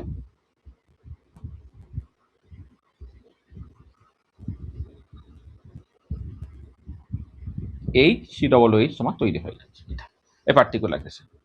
মানে তখন এই জায়গাটা ভেঙে গেল, এই করসপন্ডিং কম্পাউন্ডটা সেটাও তোমার অক্সিডাইজ হয়ে একটা অ্যাসিড তৈরি হচ্ছে, কার্বক্সিলিক অ্যাসিড তৈরি করছে, পরেরটা অক্সিডাইজ হয়ে আর একটা কার্বক্সিলিক অ্যাসিড তৈরি করছে। এবং দেখো এক্ষেত্রে খেয়াল করো, যে অ্যালকোহলটা তুমি স্টার্ট করছো সেটা কিন্তু আলটিমেটলি তোমার ভেঙে যাচ্ছে, এটা হচ্ছে আলটিমেটলি ভেঙে যাচ্ছে।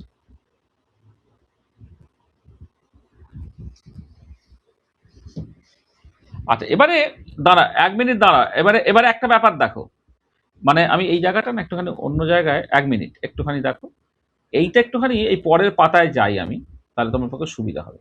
আচ্ছা ও যেটা বলছিল, এখানে ধরবে কি, বলে দিতে পারি। আচ্ছা দেখো, তোমার এই যখন ভাঙছো, তখন তো এই বনটাকেও ভাঙতে পারতো, আর এই বনটাকেও ভাঙতে পারতে, তাই না? প্রথমে দেখো, এই বনটাকেও ভাঙতে পারতে, এই বনটাকেও ভাঙতে পারতে। তাহলে এই বনটাকে ভাঙলে এইখান থেকে যেটা তৈরি হবে, CH3COOH প্লাস CH3COOH, এটা হতে পারে।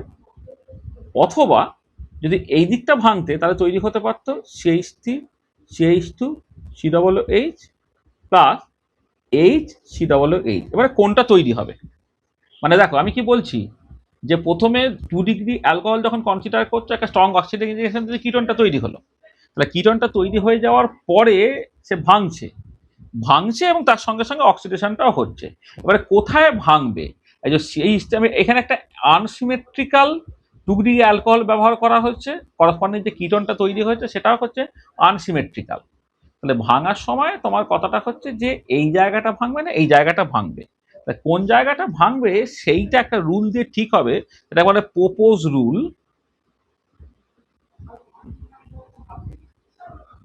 পোপোজ রুল সেটা কি বলছে, সেটাকে এটা বলছে যে এই যে সিসি বন্ড যে ক্লিভেজটা হচ্ছে, যে in case of unsymmetrical ketones, case of unsymmetrical ketones CC bond fission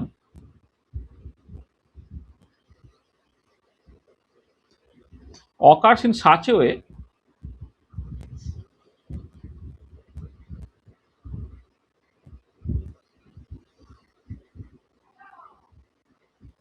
that the smaller alkyl group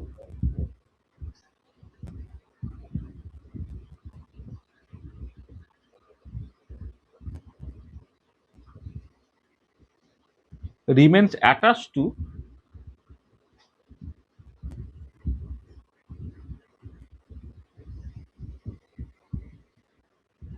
the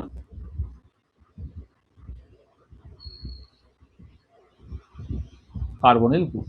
তাহলে smaller alkyl group remain attached to the carbonyl group। তাহলে দেখো, তাহলে এইখানে তাহলে কোনটা অ্যাকচুয়ালি কারেক্ট হলো বলো?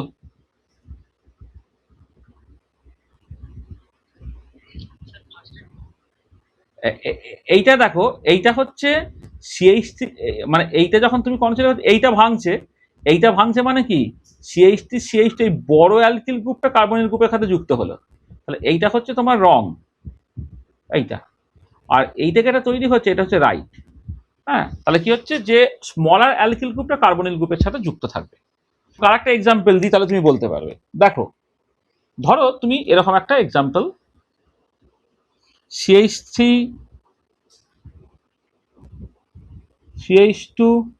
CH3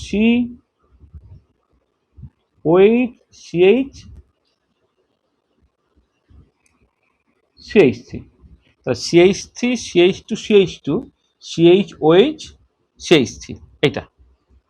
এইটা তুমি অক্সিডেশন করছো। প্রথম স্টেপে তো বোঝাই গেল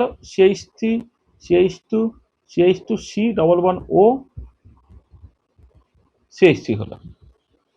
এইটা যখন তোমার ফার্দার অক্সিডেশন হবে কি হবে, তাহলে স্মলার অ্যালকিল গ্রুপটা সিওর সাথে যুক্ত হবে, তার মানে এই বন্ডটা ভাঙবে, ভেঙে তোমার তৈরি হলো CH3C ডবল OH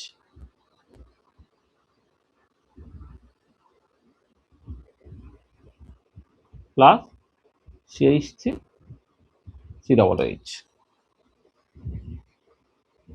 বোঝাতে পারলাম ব্যাপারটা? এটা হ্যাঁ বলো।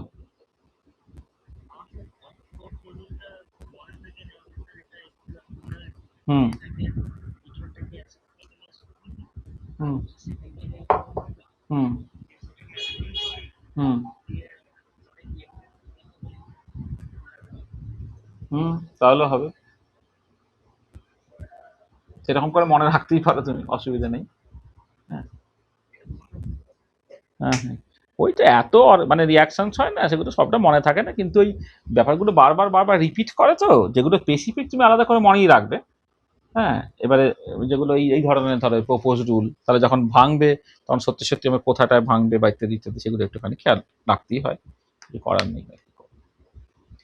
আচ্ছা আচ্ছা, এবারে যদি তুমি 3 ডিগ্রি অ্যালকিল হ্যালাইড নাও, তাহলে এটা হচ্ছে তুমি প্রাইমারি নিয়েছো, সেকেন্ডারি নিয়েছো, এবারে 3 ডিগ্রি।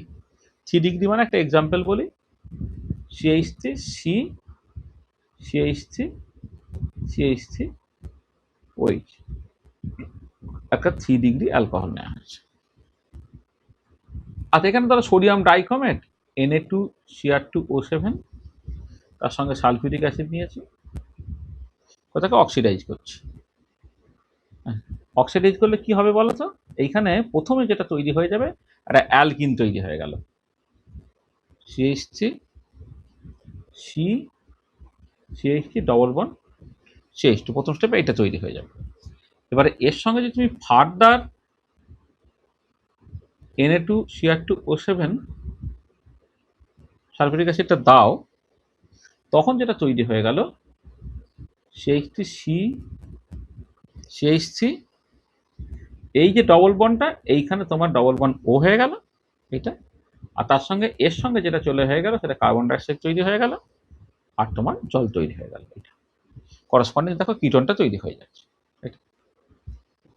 আচ্ছা, এবারে এই যেটা তৈরি হয়েছে, এই যে করসপন্ডিং কম্পাউন্ডটা, সেটাকে তুমি ফার্দার অক্সিডেশন করো, Na2 Cr2O7 H2SO4। এখানে দেখো তোমার, এখানে তো মানে এটা এটা তো মানে এই কম্পাউন্ডটা তো অ্যাসিটন, এটা এরকম করে লেখা হয়েছে, তাই কম্পাউন্ডটা বেসিক্যালি তো অ্যাসিটন। মানে এই যে ডাবল বন্ড ছিল, ডাবল বন্ডটা তোমার অক্সিডাইজ হচ্ছে, এইটা করে এদিকটা অক্সিডাইজ হয়ে তোমার মানে সি ডবল বন্ড ও হয়ে গেল, এদিকটা অক্সিডাইজ হয়ে হয়েছে তোমার কার্বন ডাইঅক্সাইড তৈরি হয়ে গেল। ঠিক আছে, এবারে এই যে কিটোনটা তোমার তৈরি হয়েছে, সেই কিটোনটা আবার ঠিক আগের প্রপোজ রুল অনুযায়ী, এক্ষেত্রে প্রপোজ রুল ভাবা না ভাবা সমান, তার কারণ এক্ষেত্রে সিমেট্রিক্যাল কিটোন যেহেতু তোমার আছে, তো এটা তৈরি হয়ে যাবে CH3 COOH প্লাস। আচ্ছা, এইখানে আমি একটা ভুল লিখেছিলাম, এটা কার্বন ডাইঅক্সাইড হতো এইখানে না, এই যে করসপন্ডিং প্রোডাক্টটা, এই প্রোডাক্টটা তৈরি হওয়ার কথা হচ্ছে কার্বন ডাইঅক্সাইড, অক্সিডাইজ হচ্ছে তো, এক কার্বন বিশিষ্ট অক্সিডাইজ হলে ফাইনাল প্রোডাক্ট যেটা তৈরি হবে সেটা কার্বন ডাইঅক্সাইড, এটা CO2 লেখা হচ্ছে। দেখো এখানে আমি লিখে দিচ্ছি, এবারে এইটা তোমার তার সাথে তৈরি হয়ে যাচ্ছে CO2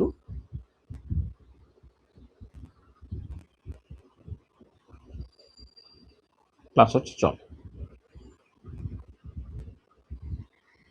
তা দেখো, তাহলে 3 ডিগ্রি অ্যালকোহল যখন তো নিচ্ছ, তাহলে প্রথমে যখন সোডিয়াম ডাইক্রোমেট এবং সালফিউরিক অ্যাসিড দিচ্ছ, প্রথমে এটা অ্যালকিন তৈরি হয়ে গেল, মানে বেসিক্যালি 1 মোল জল বেরিয়ে গেল, ডিহাইড্রেশন হয়ে গেল, ডিহাইড্রেশন হয়ে গিয়ে এখানে যেটা হচ্ছে -H2 করে অ্যালকিন তৈরি হয়ে গেল।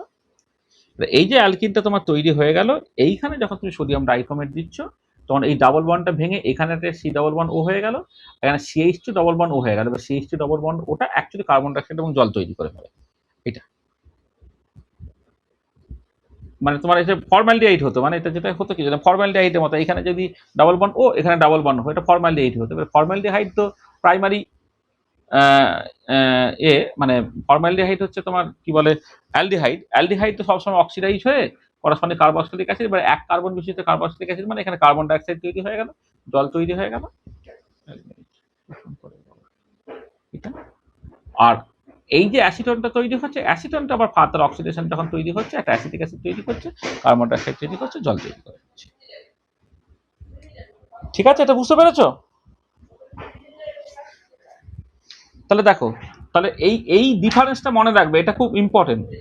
1 degree alcohol, 2 degree alcohol, 3 degree alcohol, তিনজনের ক্ষেত্রে একই তোমার রিয়েজেন্ট দিয়ে যদি অক্সিডেশনও করো তুমি, তিনজনের ক্ষেত্রে কিন্তু প্রোডাক্টের ক্যাটাগরিটা পুরো পাল্টাচ্ছে। যখন তুমি প্রাইমারি অ্যালকোহল নিচ্ছ, কোনো ঝামেলা নেই, একদম সরাসরি গিয়ে কার্বক্সিলিক অ্যাসিড তৈরি হয়ে গেল, কার্বনের সংখ্যা ইনিশিয়ালি অ্যালকোহলে যত ছিল ফাইনাল কার্বক্সিলিক অ্যাসিড ততই রইল।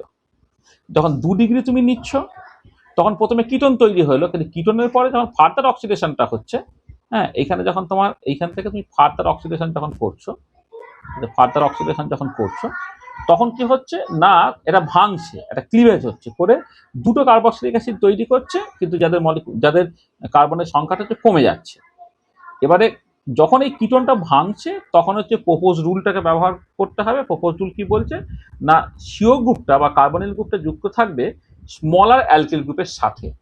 হ্যাঁ, এই যে স্মলার অ্যালকিল গ্রুপ যেটা CH, মানে এই যে সিও গ্রুপটা CH2 এর সঙ্গে যুক্ত থাকবে না, তার মধ্যে যুক্ত থাকবে CH3 এর সাথে। হ্যাঁ, তাহলে এইখানটা যে ভেঙে গেল, এইটা করসপন্ডিংলি একটা 3 কার্বন বিশিষ্ট কার্বক্সিলিক অ্যাসিড তৈরি করলো, আর এইটাকে 2 কার্বন বিশিষ্ট অ্যাসিটিক অ্যাসিডটা তোমার তৈরি করে ফেলছে। আর 3 ডিগ্রি অ্যালকোহল যখন তুমি কনসিডার করছো, প্রথমে ডিহাইড্রেশন হয়ে গিয়ে অ্যালকিন তৈরি হয়ে গেল, অ্যালকিনে যখন ফার্দার অক্সিডেশন করছে, এদিকে একটা ডবল বন্ড, এদিকে ডবল বন্ড হবে, যেটা কিটোন যদি হয়, সেটা ফার্দার অক্সিডেশন করলে যে দুটো কার্বক্সিলিক অ্যাসিড তৈরি হয় তুমি বুঝতে পারছো, আর অ্যালডিহাইড হলে তার অক্সিডেশন হয়ে তোমার করসপন্ডিংলি যদি কার্বক্সিলিক অ্যাসিড হওয়ার সুযোগ থাকে তো সুযোগ, নাহলে এখানে 1 কার্বন বিশিষ্ট যেহেতু তোমার কার্বনিল কম্পাউন্ড তৈরি হচ্ছে, সেখান থেকে তুমি কার্বন ডাইঅক্সাইডটাকে পেয়ে যাচ্ছে। ঠিক আছে, আর লাস্ট যে রিয়াকশনটাকে করব, যেটা মানে বলার কিছু নেই, তোমরা অলরেডি জানো, মানে ডিহাইড্রোজিনেশন of alcohol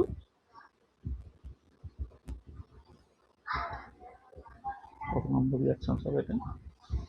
10 number reaction. Last reaction ধরো CH3 CH2OH, তুমি একটা 1 ডিগ্রি অ্যালকোহল তুমি নিয়েছো, তুমি কপার 300 ডিগ্রি সেন্টিগ্রেড টেম্পারেচার দিলে, কপার 300 ডিগ্রি সেন্টিগ্রেড টেম্পারেচার দিলে তৈরি হলো CH3CHO, এই অ্যালডিহাইডেট তৈরি হলো এবং তার সাথে তোমার হাইড্রোজেন বেরোলো। এইটা আচ্ছা, এবার একটা 2 ডিগ্রি অ্যালকিল হ্যালাইড নিচ্ছে, 2 ডিগ্রি অ্যালকোহল নিচ্ছে, CH3OH, একটা 2 ডিগ্রি অ্যালকোহল, একই কন্ডিশন ব্যবহার করছি, কপার ইন 300 ডিগ্রি সেন্টিগ্রেড, এটা আর অ্যালকোহলটাকে এটা নিচে ভেপার কন্ডিশনে জমে নেবে, তৈরি হয়ে যাচ্ছে কিটোন, CH3C++O, সেটা তৈরি হয়েছে প্লাস হাইড্রোজেন হয়ে গেল, এটা হচ্ছে অ্যালকোহল ভেপার নেবো এটা।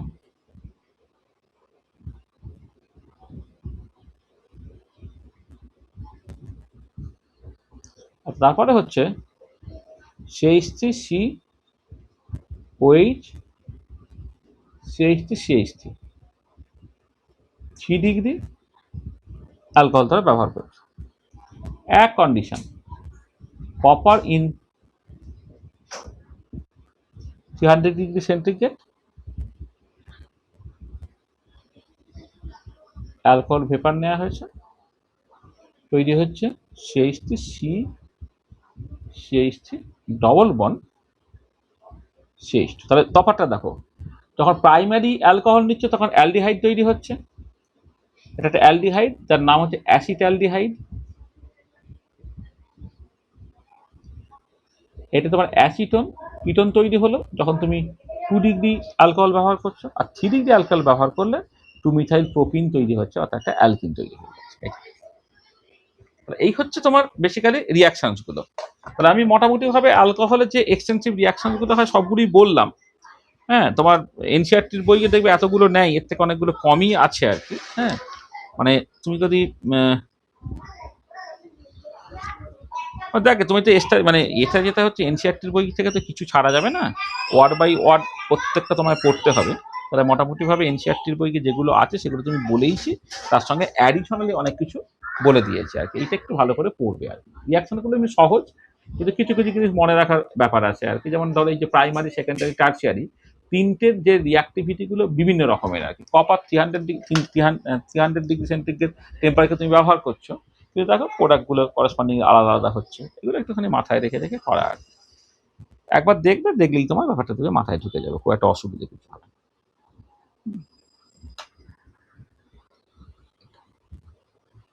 দেখো আজকে এই পর্যন্তই বলবো। হ্যাঁ, কারো যদি কিছু সমস্যা থাকে বলো। এখানে অনেকগুলো রিয়াকশন তোমাকে মানে মনে রাখতে হবে, নতুন নতুন রিয়াকশন সব আছে তো, একটুখানি মনে রাখবে, একটু প্র্যাকটিস করবে, দেখবে হয়ে যাবে, অসুবিধা কিছু হবে না। তফাৎগুলো একটুখানি খেয়াল রাখবে, মানে যে জায়গাগুলো অ্যাকচুয়ালি মনে রাখার মতো ব্যাপার সেগুলো একটু মনে রাখবে। কিছু কিন্তু রিপিট করে গেছে, এই তো যেমন এই দেখো রিয়াকশনসটা আমরা আগে পড়েছি, এই জাস্ট কদিন আগেই পড়েছি, এটা রিপিট করে গেছে। হ্যাঁ, তারপরে ধরো তোমার এই যে রিয়াকশনসটা, হ্যাঁ, এটা তোমার মানে হ্যালো অ্যালকেন প্রিপারেশনের সময় আমরা ব্যবহার করেছি, এটা তোমার রিপিট করে গেছে। হ্যাঁ, প্রচুর রিয়াকশনই কিন্তু রিপিট করে যায়। এটা স্টেরিফিকেশন,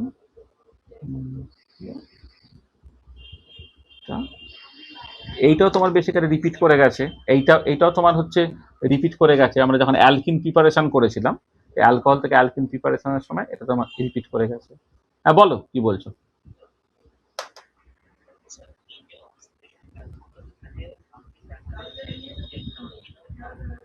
হুম হুম হুম হুম হুম হুম না, থাকবে না তো। হ্যাঁ, এই তো তুমি দেখো না, এই দেখো একটা তোমায় করে দেখাচ্ছি। দেখো ব্যাপারটা হচ্ছেটা কি, মানে হচ্ছেটা যেটা সেটা হচ্ছে যে ধরো তোমার যে কোনো একটা, আমি একটা এক্সাম্পল দিই, ধরো তুমি জাস্ট কিটোন কিটোন থেকে অক্সিডেশনটা বললেই তোমার তো মিটে যাবে। ধরো এই ধরো CH3 CH2 CH2 C double bond O CH2 CH3, ঠিক আছে? এইখানে তুমি ধরো অক্সিডেশন করছো Na2 Cr2O7 concentrated sulphuric acid করলে, তাহলে ভাঙবে কোনটা? এইটা ভাঙবে।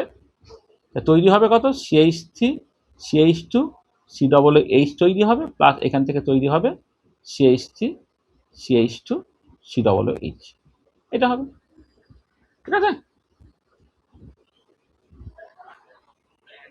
দুটো অ্যাসিড হয়ে গেল। হ্যাঁ, এই যে ব্যাপারটা, ঠিক আছে?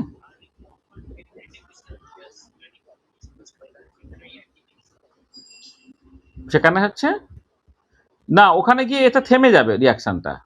মানে এক্ষেত্রে যখন দেখো কপার আর 300 ডিগ্রি সেন্টিগ্রেড টেম্পারেচার যখন তুমি করছো, এই কিটোনে গিয়ে রিয়াকশন কিন্তু থেমে গেল, বা এখানে হচ্ছে তোমার অ্যালকিনে গিয়ে রিয়াকশনটা থেমে গেল। আর যখন এই সোডিয়াম ডাইক্রোমেট ইত্যাদি ব্যবহার করছো, এই যে অ্যালকিন তৈরি হচ্ছে করে ফার্দার রিয়াকশন হচ্ছে, বা এর আগেরটা দেখো এই যে কিটোন তৈরি হলো, কিটোনের পরে কিন্তু ফার্দার রিয়াকশন ঘটছে, বা এখানে এক্সাম্পলটা দিয়েছি এই যে কিটোন অ্যালকোহল থেকে কিটোন তৈরি হলো, কিটোন তৈরির পরে কিন্তু রিয়াকশনটা থেকে ঘটছে, বুঝতে পেরেছো? তাহলে copper in 300 degree centigrade temperature তুমি নিয়ে গেলে অ্যালডিহাইড বা অ্যাসিটোন বা টুমিথাইল প্রোপিনের রিয়াকশনটাকে থামাতে পারছো। কিন্তু যদি তুমি সোডিয়াম ডাইক্রোমেট বা পটাশিয়াম ডাইক্রোমেট এই টাইমে স্ট্রং রিডিউসিং এজেন্ট ব্যবহার করো, তাহলে কিন্তু রিয়াকশনটা তুমি থামাতে পারবে না। কিন্তু দেখো 1 ডিগ্রি অ্যালকোহল তুমি নিয়েছিলে, ইথানল নিয়েছিলে, ওই অ্যাসিটালডিহাইড তৈরি হলো, কিন্তু অ্যাসিটালডিহাইড কিন্তু থামাতে পারলে কি, সে অ্যাসিডিক অ্যাসিডে চলে গেল। কিন্তু copper in 300 degree centigrade temperature করে তুমি অ্যাসিটালডিহাইডে থামাতে পারছো, এটা এখানে দেখো করেছো, এই যে এই জায়গায় গিয়ে তুমি থামিয়ে দিয়েছো। এইটা ফার্দার অক্সিডাইজ হয়ে অ্যাসিডিক অ্যাসিড তৈরি হয়ে গেল না, বা এইটা এই ভেঙে গিয়ে একটা হচ্ছে কার্বন ডাইঅক্সাইড আর একটা হচ্ছে অ্যাসিডিক অ্যাসিড, সেটা তৈরি হলো না, বা এইটাও ভেঙে গিয়ে একটা কার্বন ডাইঅক্সাইড আর একটা হচ্ছে তোমার C ডবল বন্ড O, মানে এ আর কি তোমার কিটোন, হুম, সেটা তৈরি হয়ে গেল না। এই যে এখানে যেমন হয়েছিল, এই যে প্রথমে কোথায় রাখলাম, এখানে এখান থেকে এই যে কিটোন তৈরি হলো প্রথমে, কিটোন সে আবার ফার্দার রিয়াকশন করে ধীরে ধীরে কার্বন ডাইঅক্সাইড কার্বক্সিলিক অ্যাসিডে যাচ্ছে, সেই পর্যন্ত কিন্তু যাচ্ছে না। বুঝতে পেরেছো তফাৎটা কি দুটো রিয়েজেন্টের? এটা আর কি। ঠিক আছে, আচ্ছা তাহলে ঠিক আছে, তাহলে আজকে আমরা এই পর্যন্তই রাখছি। হুম, কালকে আবার এখান থেকে শুরু হবে। তাহলে আমরা নেক্সট ক্লাসে যেটা করব, এটা হচ্ছে বেসিক্যালি রিয়াকশনস অফ ফেনলস। এটা আমরা রিয়াকশন মানে আলোচনা করব, কেমিক্যাল রিয়াকশনস অফ ফেনলস এটা আলোচনা করব। আর যদি সময় থাকে তাহলে ইথার্স এটা নিয়ে আলোচনা করা হবে আর কি। এন্ড অফ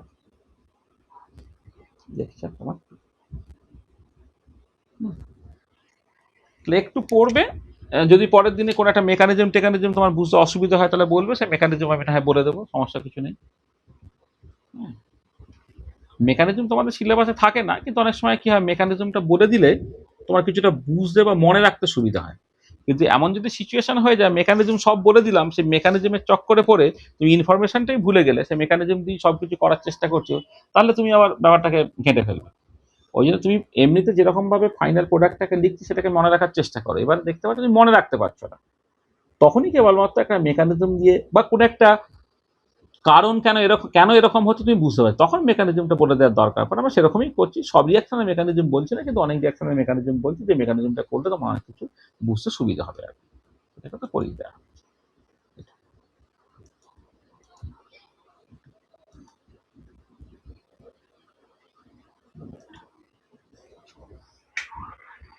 তা ঠিক আছে, আজকে এই পর্যন্ত থাক, কালকে সকালে 7টার সময়, হ্যাঁ, আমি পিডিএফটা পাঠিয়ে দিচ্ছি, আজকে একটুখানি দেখে নেবে, ঠিক আছে।